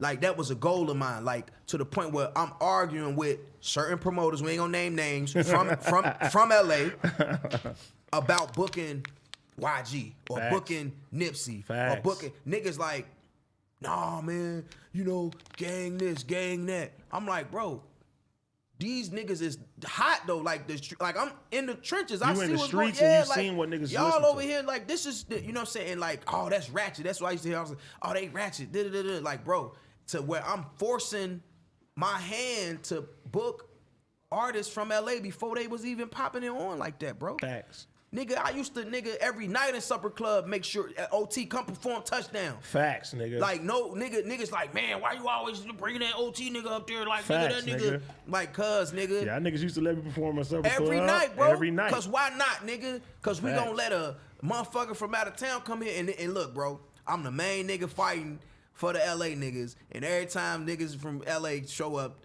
nigga, you ain't even from here, cuz. I gotta do. Like, nigga, go talk to the niggas. Go talk to the niggas from LA, nigga. I'm in here arguing with the fucking club owners about booking y'all, nigga. What the fuck is y'all talking about? You know what I'm saying? Like, goofy shit, bro. But that's the cross I bear because I always felt like I was doing a lot of shaking in the city, and I knew if it was my city and it was a sincere around and he was running around acting like he was the big dog, boy, we'd have been got his ass up out of there. You know what I'm saying? Like nigga, you doing what out here? Doing who, where, when, and how? You feel me? So I understood the mentality of a person from this city feeling like niggas trying to play them. You know what I'm saying? So I made sure, and I made it my point early on, bro. Like, you gotta understand before. So look, bro. before I even was anything out here like that, bro, we bought out Supper Club. The best club ever. Me and the homies from Bounty Hunter bought out Supper Club, bro. Before they let black people throw parties in Supper Club. We booked Rick Ross. But guess who was on the bill with Rick Ross? Killer Twine. Shout out to Killer Twine. 12 years ago, bro. Where I'm like, no, Killer Twine. Call Killer Twine. He gonna tell you that's my brother. That's really my brother. Killer Twine got one of the hardest vlogs on No Jumper with Adam. Yeah, I gotta watch that motherfucker. But see, look, and that's one thing that I got respect with Adam with, right? Niggas can say what they want to about all these media niggas and all that. Cub really come to he didn't went to the projects twice. I didn't been to the Bounty Hunters with this nigga, bro. Yeah. You know what I'm saying? Yeah. He was with me yesterday, bro, at the Compton Courthouse, passing out toys to the kids and shit like that. He tapped in with the Compton Cowboys, bro. Like, you know what I mean? That shit, niggas ain't doing that shit. Niggas is scared. And cuz is a white boy, my nigga. Nigga, I done been in Nickerson Gardens giving out Man, turkeys, nigga. come on. You know what I'm saying? I done did it. You feel me? Like, so I know it. Them the real trenches, though. And you wanna know, them the trenches. And you wanna know the first thing the nigga told me when I first came over here? He said, hey, bro, I want you to help me find dope-ass individuals in the community that you think could be dope for the platform. That's good. I want like niggas, you gonna be like an A&R type individual. my to bring nigga. them, you know what I'm saying? But just to hear that, it's a good joke. it lets me know. And then too, it's like, my nigga, you know how many shows and things motherfuckers turn AD down for because they like, oh, this nigga, he's a crip and whoop and all that shit is weak as fuck. And it's like, a nigga like Cud ain't supposed to even give a nigga a show. Facts. Or give a nigga an opportunity to Facts. even talk and speak his piece and put nigga on a platform because I'm so-called trouble and shit like Right. that. So I respect that. You can't put niggas in the same type of category. You know what I'm saying? Even like when Wack came, shout out to Wack 100. He came on here last week and he was like, look, I respect Adam because he's like, you put a real nigga in position over here. You gave a nigga a spot. Yeah. I don't have a problem with you. Whatever grievances that we had, it's over because I see what you doing. You feel me? And that's what a lot of these and people, it's genuine. That's though. what a lot of these people with these platforms don't understand. Like, Come on, man. even so, it ain't even just about the white boys. You know what I'm saying? Even a nigga like, you know what I'm saying, academic, right? Like that whole thing that transpired with him and Look at her. She's the intern for Cub. Nah, but I mean, he No, do what Cub- he got to Cub do what he cool got to though. do. Cub But cool though. I fuck with yeah, Cub. niggas ain't. But I'm just saying, as far as like the whole situation that happened on Clubhouse the other day is like That shit was crazy. they was crazy, but it's like it was a lot of valid points in there. You know what I'm You saying? thought the points were valid? As far as what Meek was saying, yes. You thought when Meek said that he had posted up when he was with his young niggas and they had guns in the picture and all the other blogs reposted it, but academics reposted it and it was a problem? Was I valid? think the problem with some of what academic do is the way in which he does it, right? He makes fun and light of situations that aren't light. He said himself that he has posted things where rappers would be rapping and dissing someone and he didn't even know that they were dissing them. So in my opinion, that this is why he's an outsider of the culture, because if you don't know really what's going on, you shouldn't be able to post or speak about it, right? Because you could be like, what I don't think he understands is, yes, other blogs posted, or yes, they're gonna shoot and kill each other anyway, but it's kind of like what Meek was saying. If I'm or 21 Savage said, if he with one person, he might let some shit slide, but if it's 30 people around, he probably gonna be a little bit more aggressive, and that's what's happening with these kids. Academics page is like, they feel like the whole hood done seen it now. You see what I'm saying? Where a nigga could have some internal beef and they don't probably gotta go that far, but once it's posted on academics, nigga, the whole hood seen it. Now they gotta respond aggressively to keep their stripes or whatever they feel they are have invested in the hood. But respond aggressively to someone who is behind But the no, computer. wait a minute. To the other person that. So let's say me and him, we into it, right? But it's in LA. We just in the streets. We got our beef, right? He do a song dissing me. Academic posted, right? Now I probably wouldn't even took the shit to the internet, right? But because Academic posted him, now I'ma do a song to respond to make Academic post me now. Okay. So now from that point, he get and do some disrespect shit, nigga. I'm smoking on Sincere Brother. Now he done said, he post that. Now I gotta get more. You see what I'm saying? Now we trying to out disrespect each other to the point where now we in Supper Club. It's bloodshed. Nigga gotta die now. Okay. Where it could have just Devil's been. advocate. Wait a Wanna minute. play devil's No. advocate? But see, look, I listened to that whole Clubhouse conversation, right? I think when it came down to academics, it was a lack of knowledge. You know what I'm saying? Right. So it's like what God, you know, they say in the Bible, it's like, okay, if you're ignorant to something, mind you, I got a lot of homies, right? I can't expect my homies to understand my mindset and shit like that. You know what I mean? I may move this way.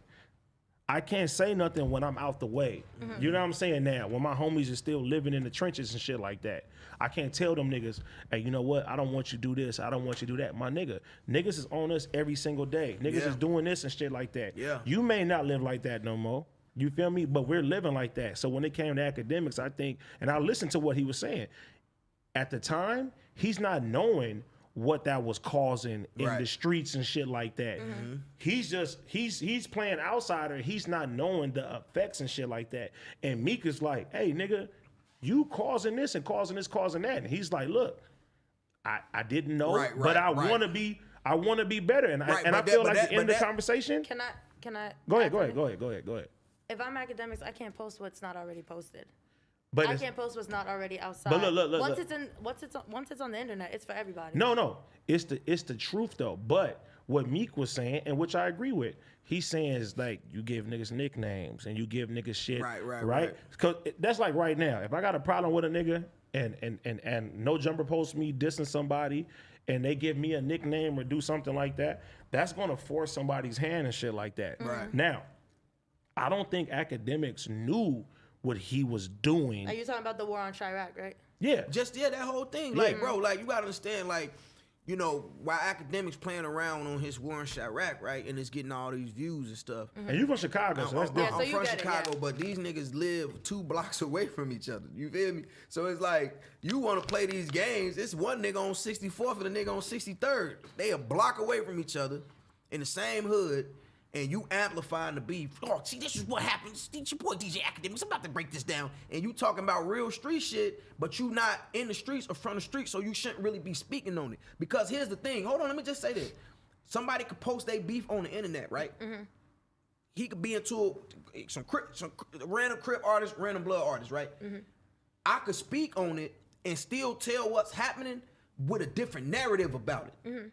I could still repost and say, man, shit, it looked like Crip so-and-so over here said this about this the person. But I personally think niggas need to come sit down at the table and squash that shit, and I might be the one to try to help orchestrate it. He can't say that. So he gonna make fun of it, he gonna make light of it, and then somebody end up dead. Now it's like, oh, I didn't even know that. It's like, you can't do that. So don't speak on street shit if you not a street nigga. That's really the main point of it. Okay. It can be reposted and this and that and this, but why don't you hire another nigga to speak on that then? Have it like a Adam, he could bring in you, and you could come in and be the guy that could narrate that in a way that's not gonna inflame and make it worse than what it already is. And that's what I think that now he knows. I don't think back then he was doing that. He had nobody to tell him like, nigga, this ain't cool. You feel me? But what you want to say? Yeah. Because you the devil's advocate. I'm just devil's advocate. Right. You know what I'm saying?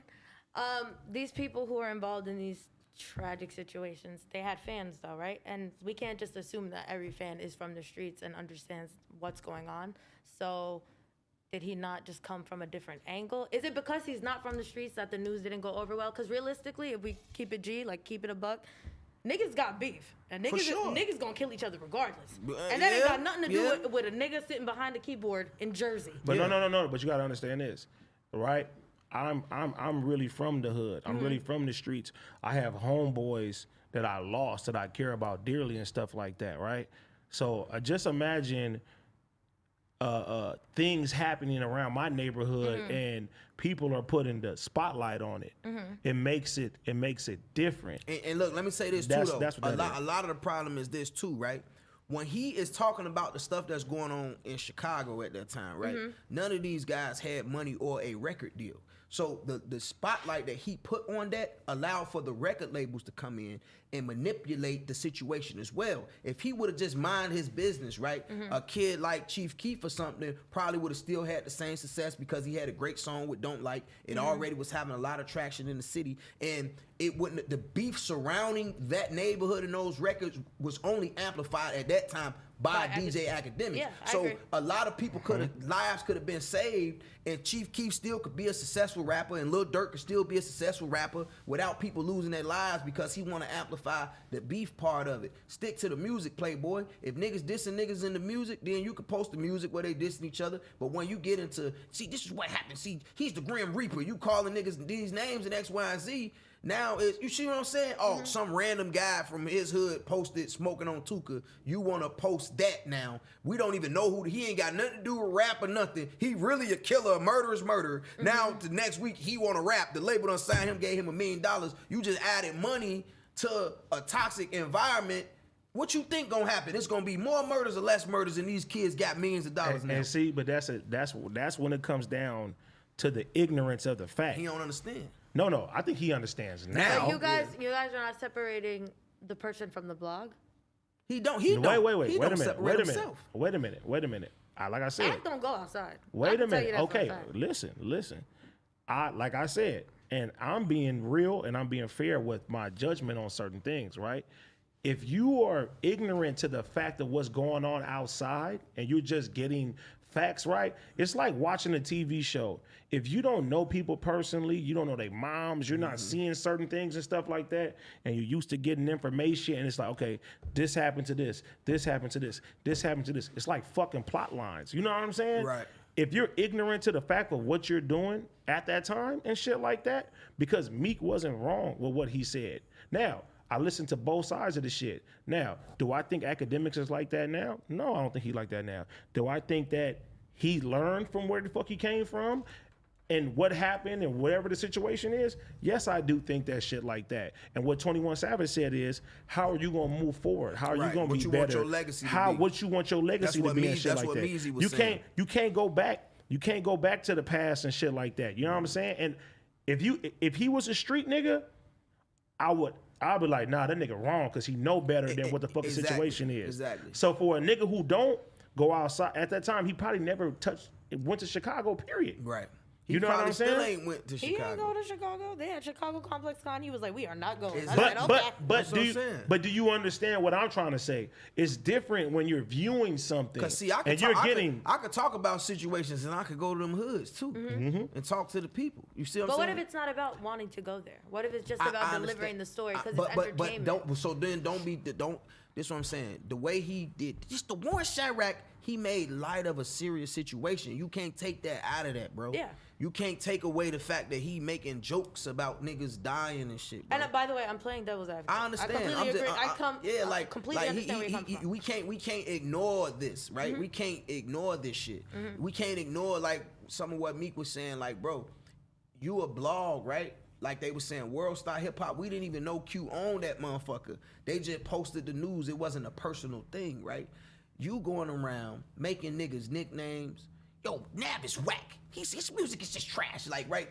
This man worked his whole life to be whoever he trying to be to take care of his family. You fucking up the money for him because you do got a big platform. Like, that's a problem. Like, that's the type of shit where you want to see a nigga. You know what I'm saying? But like, there's reasons for that though. Like him and Nav had it out.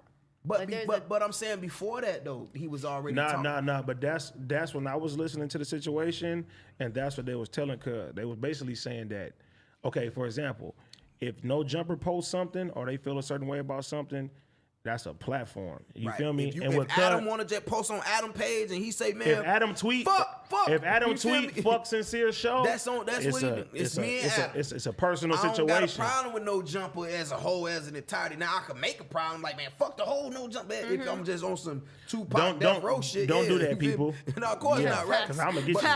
I can have an issue with Adam and not have an issue with him if that's what I want to do. You feel me? But the point I'm saying is this. With respect to Academic, right? He's a black man who done built something out of nothing. Jamaican American. You feel me? That done came from the slums and did what he had to do. But now you're past that, brother. You know what I'm saying? This is the conversation. You did what you had to do. We get it. We understand it. We don't all respect it, but we understand it. Now it's time to grow and think about what your legacy is to be from here on out.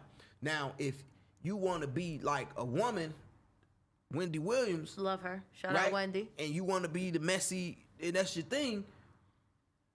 Don't act like a tough guy while you doing it, though. Okay, now This is where it's where. No, go ahead. Where do you speak where, your? I like this. Speak Where your does piece. Speak your anyone piece. get tough guy from academics? Yo, even in the whole clubhouse, yo, me, calm down. Okay, but look, calm down, but you're a relax, grown man. relax. You're, How okay. you who talks to but grown look, men like that? No, though? but look, you're a grown man, right? Yes, ma'am.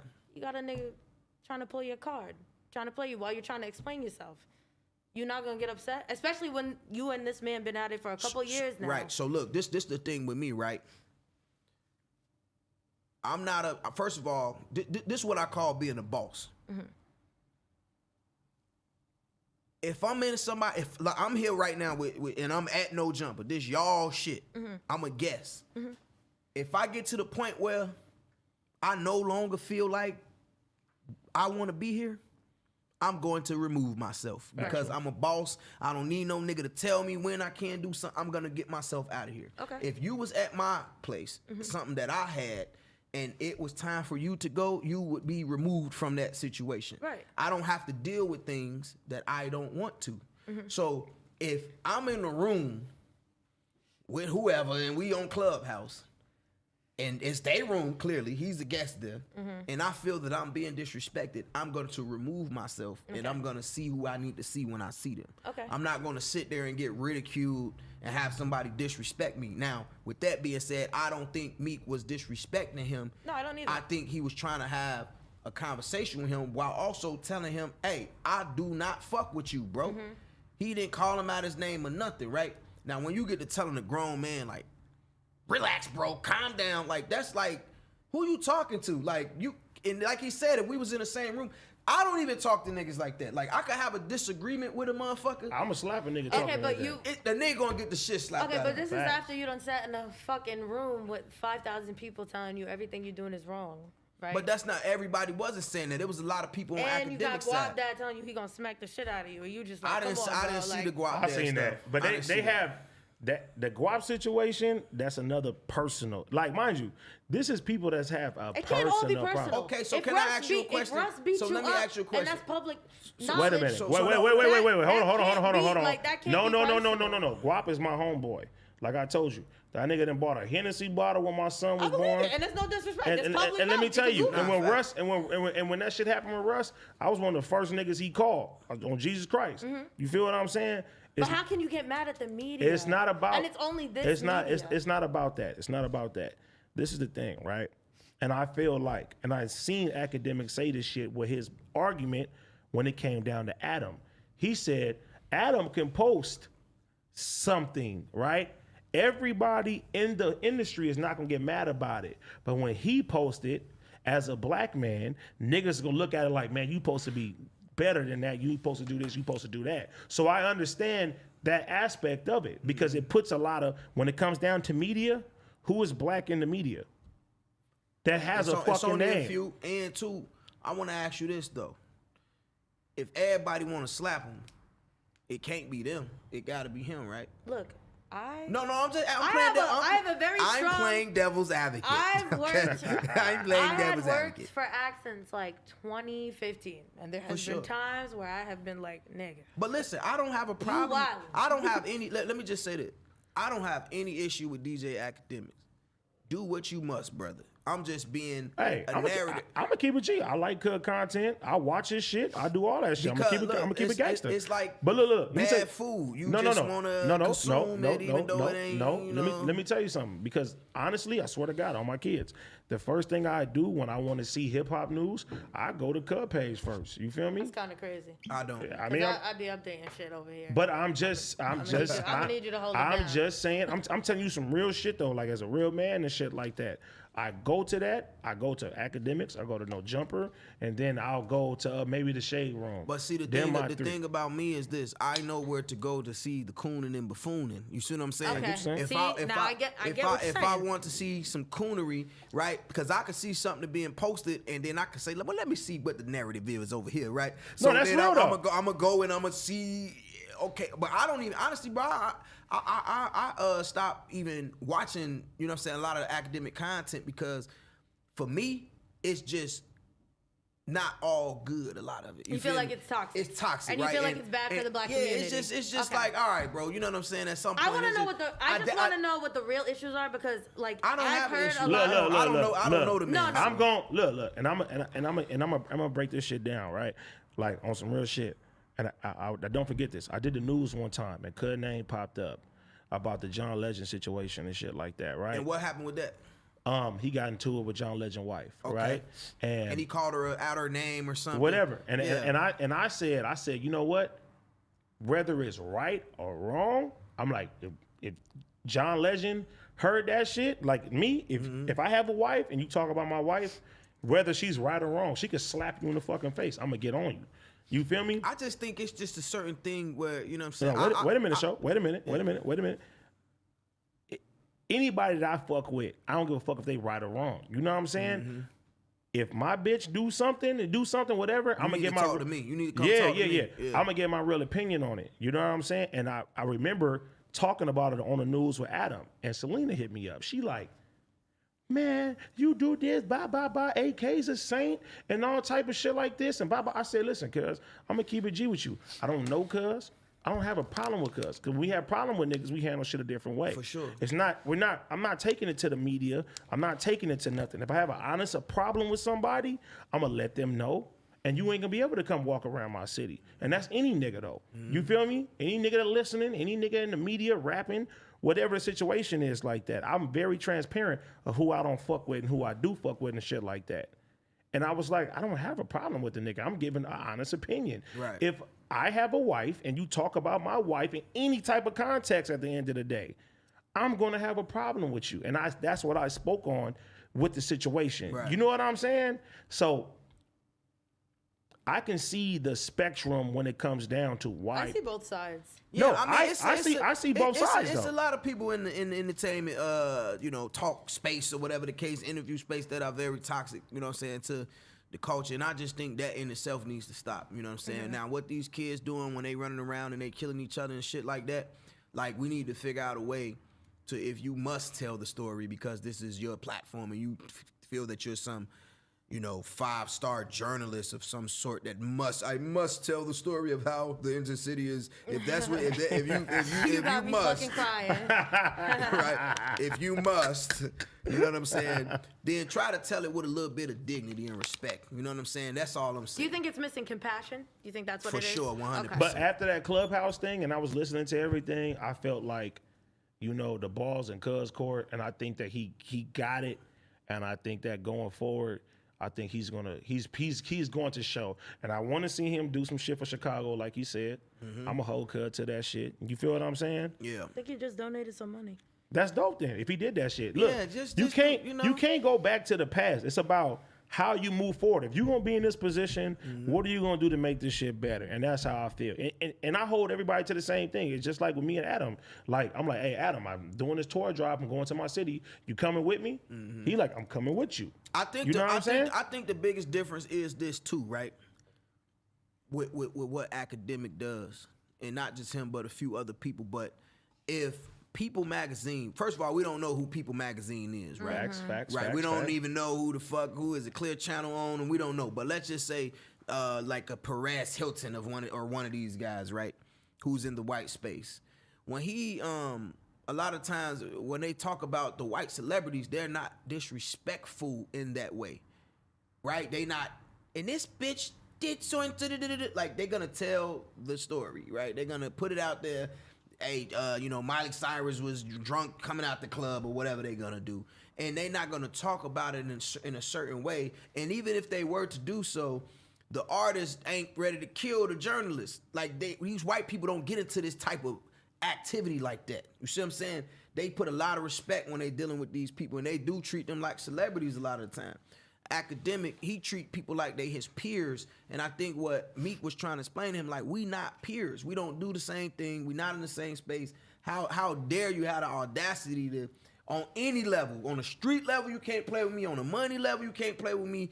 On no level, you just got this little platform with these little followers, and you just running around just doing anything. Like, no man who's gonna respect that? Like, and two, I know I can't see you nowhere because you in the house, you ain't going nowhere. You hadn't, like, if you was running around and you was on the platform talking crazy, and I knew I could actually get to you, like, it hurt. I don't know. See, you not from the streets, but it hurt a lot of time with street niggas. Like, I was just explaining it to this guy today that I feel like owed me some money. He's a nerd. I give him some money to do something. He didn't do it the way I think he should do it. But I feel like he played with me a little bit right now. If we was in the streets, the rules are pretty much fair and out there and set up. Like, you play with me, you get yourself played with back. But in this particular situation, I can't even do, it's like I'm trapped. Like, I can't do nothing. You know what I'm saying? Like, it's like. Wait, let me say something. That's the prime example. I had a fucking PR that everybody recommended to me. That was like, look, give her $7,000.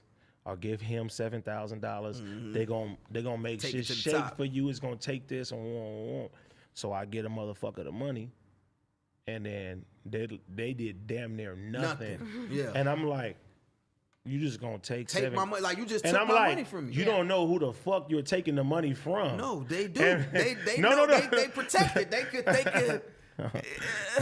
No, but you know, and that's my advice to other motherfuckers though, because I'm like, if you was a nigga that I seen every day, you wouldn't walk around freely knowing you took $7,000 from me. No way.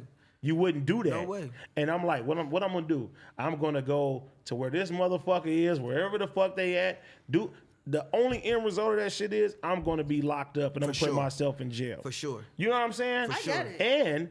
And on top of that, it's never gonna be for fucking forgiving. But as like he said, as a boss and as doing what the fuck you doing, I'm like this. I just gotta chunk that up because there's no way for me to win in this type of situation. Yeah, you gotta eat a lot of bullshit, and people don't understand that. Like, you know, the problem is not necessarily like a guy from the streets can't make the transition into, you know, the corporate world, right? It's they That's don't what play, I'm doing, they don't really play. They don't play by the rules in a way that's suitable to us. Like, corporate America is dirty. They worse than the streets. Oh, they are. You know what I'm saying? So it's 100%. like, nigga, it's like, nigga, I don't think you know the feeling like, damn, I could easily do something to this person, but you can't. Yeah. You can. You But can you easily can't. do something, but you can't because you know what the consequences are. That's called maturity too. Right. Like, when you get older and you start to grow and you like, man, I know I could get this boy. I could get this boy up out of here. I'm telling you, said something. I'm talking about 43,000. Like, boy, I could really, you know what I'm saying, mix this up, right? Hey, hold on, baby, No. Where we from? Hey. It'd be 500 in the smile. And Nice yeah, smile. yeah, that's what I'm saying. Like, bro, and like feel shackled. And I think that's a lot of the anger too toward a person like academic, where it's like, man, like, how's you playing with these type of people, and we can't, I want to get, you know what I'm saying? Yeah, It's like, It's like you a know, bullying Yeah, it's feeling, like yeah. you bullying It's me. bullying, You yeah. bullying me, and I can't even do nothing about Yeah, it. You know what I'm saying? I can see can't that. even. You slapping me every chance you get. I can't swing back. You know what I'm saying? I look crazy trying to even argue with you back and forth on the internet. Like, I'm giving you a bigger platform. I'm speaking if I'm meek. If I even start going back and forth with you, just even that Playhouse thing now done gave him a boost just from arguing with Meek and doing all of that. So it's like, man, I can't even say nothing. I can't do nothing. My hands tied behind my back. But you could go every single day if you want to and just beat me to a bloody pope, nigga, and I'm just gotta take it. Like, yeah, just keep on whooping my ass. And then I'm supposed to come begging you on my knees for forgiveness. Like, gee, that's the hardest thing I think it is about being a person that come from the streets. Like, knowing you could deal with things a certain way and having to make the adjustments to not deal with that in that way anymore, which I had to figure out. You know what I'm saying? In Hollywood, being a person And bro, me too, bro. Like, on some real shit, you know, like, my homies, I swear to God, it was a point in time where like everybody was getting booked in Hollywood. Like, they niggas is getting robbed and woo. My homies is hitting me like, bro, why you not letting us get these niggas and shit like that? Yeah. You know what I'm saying? And my thing is like, looking at it in hindsight, I'm like, look, if something happens, my nigga, if one of you motherfuckers get locked up, bro, I love you. It's my heart. I'm gonna be paying for your bill. I'm gonna be putting money on your books. I'm gonna be sitting there doing it. And I'm also responsible for even being in the vicinity and in the situation to make you even feel like you can even do that shit. You know what I'm saying? Facts. Like, and the thing is too, is like where I come from is like, my nigga, I'm used to everybody doing grimy shit to each other. You used to grimy shit happening and shit like that. And it take a leader to have that narrative and be like, look, you know what I'm saying? One of my homies is in the room right now. You know what I'm saying? He a real nigga, real street nigga. This nigga bought his clothing line today. You know what I'm saying? Facts. He bought shirts. You know what I'm saying? I'm used to talking to him on different type of situations and shit like that. He want to elevate. He want to change and shit like that. And it take a Now nigga what? like, Now this is the question though. No, he's Now, on it. What he supposed to do when he just ordered the 500 shirts and they done send 100 and they like, nigga, fuck your other 400. It's like, damn, like, but that's what I'm saying. Them the type of situations No, that be yeah, I get it. that's real. That's real though. That's like, real. nigga, That's real. And they don't even know, like, do you know this boy will really get you out of here? That, You know what I'm saying? Like, but that's the point, and that goes with growth and stuff like that. And you know, like with me being in this game and having a platform to talk on all cylinders and shit like that, it's up to me to sit there and say, you know what? I want to lead my niggas the right way. I don't want to go to no more funerals. I want each one of my niggas to have mansions. I want each one of my niggas to have multiple incomes, driving nice cars. Yeah, get we old. spending See we your spending we grandkids. spending Thanksgiving and Christmas together and our families, and we doing shit like that. You know what I'm saying? Where they say it's not possible for us. facts. You know what I mean? And it's crazy because it's like we done lost a lot of niggas. Yeah. We lost a lot of niggas to like probably the most smallest shit to people. Facts. I think too, you know what I'm saying? I kind of, before I did this interview up though, I just wanted to like, we gotta change the narrative of what it mean to be a real nigga. Please Factual. do. You know what I'm saying? Please Like, do. like I think the main components for a real nigga is honor and respect. And I think we miss that a lot. It's about all this other craziness. Who could kill something? Who could do this? Who could do that? Who sold the most drugs? Who did the most jail and time? Like, bro, listen. I think we gotta get back to, if you a real nigga, it's about honor and respect, bro. You know what I'm saying? And that's why, too, not to keep bringing up, you know what I'm saying, academic, I think he lack a lot of that honor and respect because he don't honor and respect a lot of things that be going on. And we just gotta change the narrative, taking care of your family, you know what I'm saying? Doing shit like when y'all going and feeding the neighborhood, things like this, elevating, putting yourself in a position, putting the people around you in a position. Everybody can't come, though. A lot of niggas ain't ready to come. Nah, everybody ain't ready to come. The people who are ready to come, get them the opportunity to do so. You know what I'm saying? And that's being a real nigga. If you went and you did 100 years in jail and you done killed 100 niggas, that don't really mean nothing to me. That just mean you got caught. You know what I'm saying? Because real shit. It's a lot. Smooth criminal. Yeah, hey, look, it's a lot of guys. This nigga's stupid. It's a lot of guys out here, man. You know what I'm saying? Who get a lot of money, respected. They got a lot of honor. They do what they got to do when it's time to get it done, and they ain't never been in jail or killed a nigga or had to, or you know what I'm saying? And I think we just gotta get to a place, especially as black people, where we not even letting a person like that be put on a pedestal no more.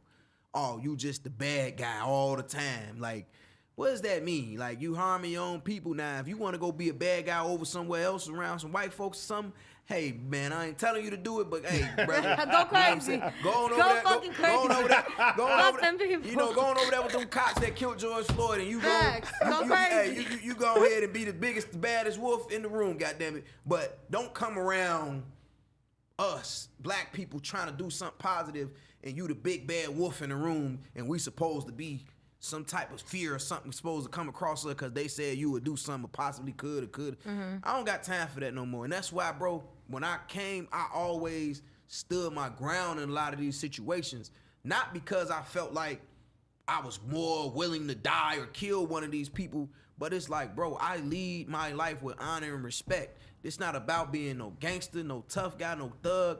I just lead with respect and honor. And if you don't respect that, I know Allah on my side more than anything. Oh, Bars, so nigga. if you pull up and you on that type of time and it's me or you, Bars, nigga. hey, goddamn it, Not I'm bars. getting, That's bars right there. I'm getting up out there. Yeah, take a That's shot for real me. game. Yeah. Take a shot for me. You know what I'm Yassy saying? ain't been drinking. I have been drinking. Take a Hi, shot for me. BYV. Allahu Akbar. Come on now. Yeah, you know what I'm saying? So I'm standing there. I ain't worried about all that. You show up with 100 niggas. I'm going to get out on alive, goddammit. You know what I'm saying? That's how I always felt, man. I always came with that energy, man. And you know what I'm saying? It's like, we just got to change what this shit mean, man.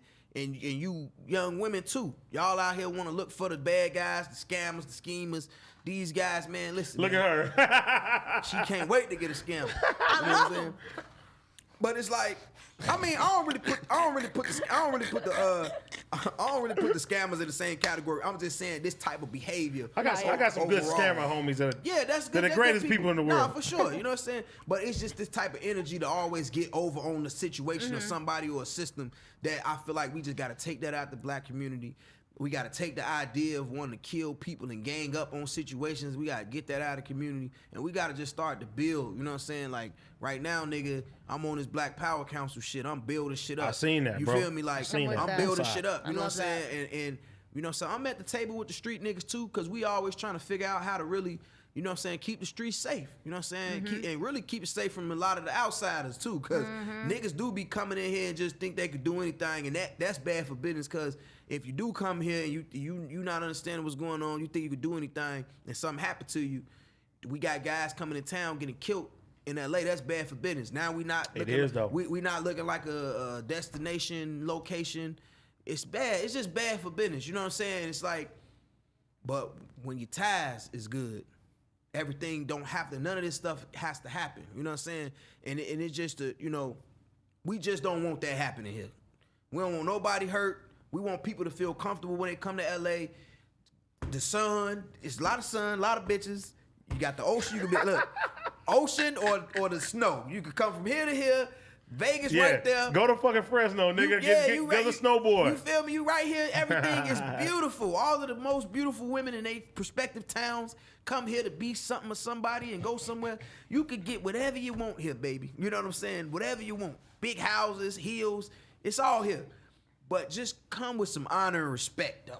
You know what I'm saying? Come here with some honor and respect. Respect the natives. Don't think you just gonna bully through nobody's city.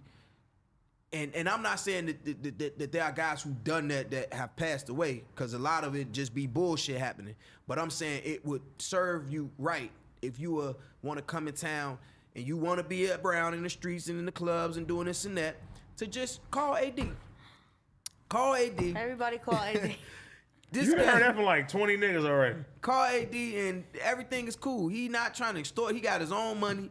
You know what I'm saying? I got my own money. I ain't trying to throw it. He ain't shaking nobody down. He's a good guy. I ain't trying to, man. Yeah, just, Two you know. kings at this table right That's now. it, man. I'm honored. Just get with everybody, man. That's it, man. And everything will be all right. That's it. You know we what I'm saying? We gonna end it on that note. We That's love at the that. end I of the love that. day with AD Yassy. Shout out to my Hold on, brother Sincere Show. Before What you we gonna end, say, Show? Let me bring it. Come in.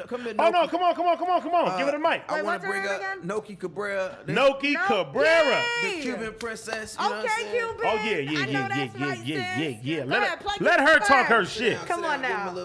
Give him a little bit about yourself, youngster. I love that jacket. Thank you. Hey, Show, sit right here while I go use the restroom, bro. All right. Now I'm interviewing you. Yeah. Come on now. Yeah. Noki Cabrera. Right? Oh, I got it right? Yeah, Noki Cabrera. Noki Cabrera, tell him a little bit Sis. about yourself, kid. What kind of music you make, girl?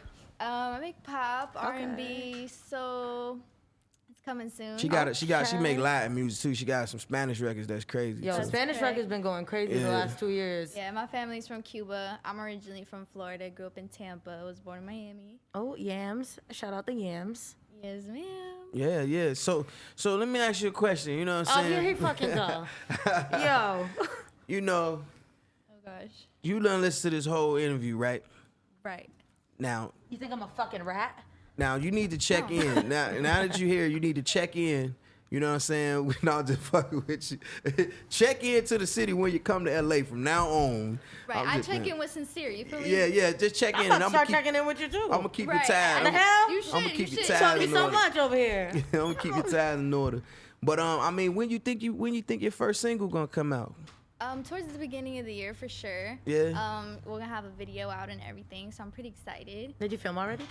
Not yet, but we just planned out like what the video. Can I will be in the back? about. My two-step is kind of crazy. I'm Maybe, not gonna lie. maybe you can actually. Nah, I really feel like Maybe you I could. can My actually. two-step is crazy. Let's get it. It's Yeah. crazy. We need that let's East get Coast flavor in Come the on video. now, Yes, okay? ma'am. I will come in my Timbs if you want me to. I lived in New York okay. I know you're from Jersey, right? I lived in New York for a year, and What I part? did Brooklyn. Everybody lived live in Bushwick. Brooklyn. I lived in Bushwick. I loved it. I woke up in the bush in Bushwick once. What? This girl is crazy. I was up the I woke up in the Don bush. Julio. Like that though. I was off the Don Julio. Have you ever woke up in the bush in Bushwick? I definitely woke up in the train and not in Bushwick, like in Far Rockaway. Oh, girl, you was, I was deep. I was like, oh man, I missed my stop. That's too many stops. Yeah. That's crazy. That's far. Yeah. Like she went, that was a trip. Like she was definitely- asleep. Yeah, I knocked out. Yeah, you were asleep. I took a Yeah, train. I I was took a working, train. like, I took a 3 train to Queens once. Queens is cool. I took a train out there. I haven't really been to Queens like that. Queens I is cool. don't like. I used to stay in Newark, New Jersey. Okay, I live 20 minutes from I used there. to work in Manhattan. Okay. At the Foot Locker on 34th Street. Oh, shit. I hated it. Yeah, I used to live in Aldo. I hated it. And in the city? Yeah. I hated it. The was city's trash. a lot of work. I feel like Too much. So a lot of tourists. Too much. and- Yeah, there's a lot going on. And I ain't know that motherfucker be opening like 1 in the morning. Past Yeah, that. that's what I love about New York though. Is like if you want sushi at 3 a.m. Who wanna be selling shoes donuts at 2 in the 3. morning? What you mean? Nigga come That's and when get the a, scammers need their shoes. nigga come get a Yeah, pair of That's when I Uptowns. shine. You just never know. You need to be ready. Go to New York. You got, I didn't like New York. I like What? New York. I didn't great. I didn't like living there. Coming from Chicago is like the same Right. vibes. Okay. Right. Well, I can You like understand chill coming shit. from. Do you Chicago. love living in Los Angeles? I do love living in Los You like the Angeles. vibe out here? Yeah, I feel like it's a mix of like Florida and New York.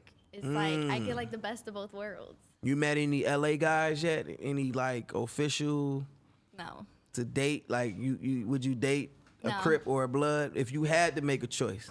Oh, man. Oh gosh, you I'm had not it- answering that question. Good, it's okay. I be set tripping too. Don't worry about it. Yeah, exactly. Whoever wipes it, I'ma rep with you. Okay. What you- Hey, don't play with her. Okay. That's right.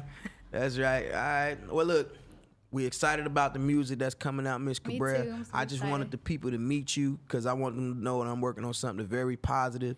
I want to let everybody know I believe in you a lot. Thank I you. think you're a big star. I think you're gonna be a huge star. You're 20 years young. You got your whole life ahead of you.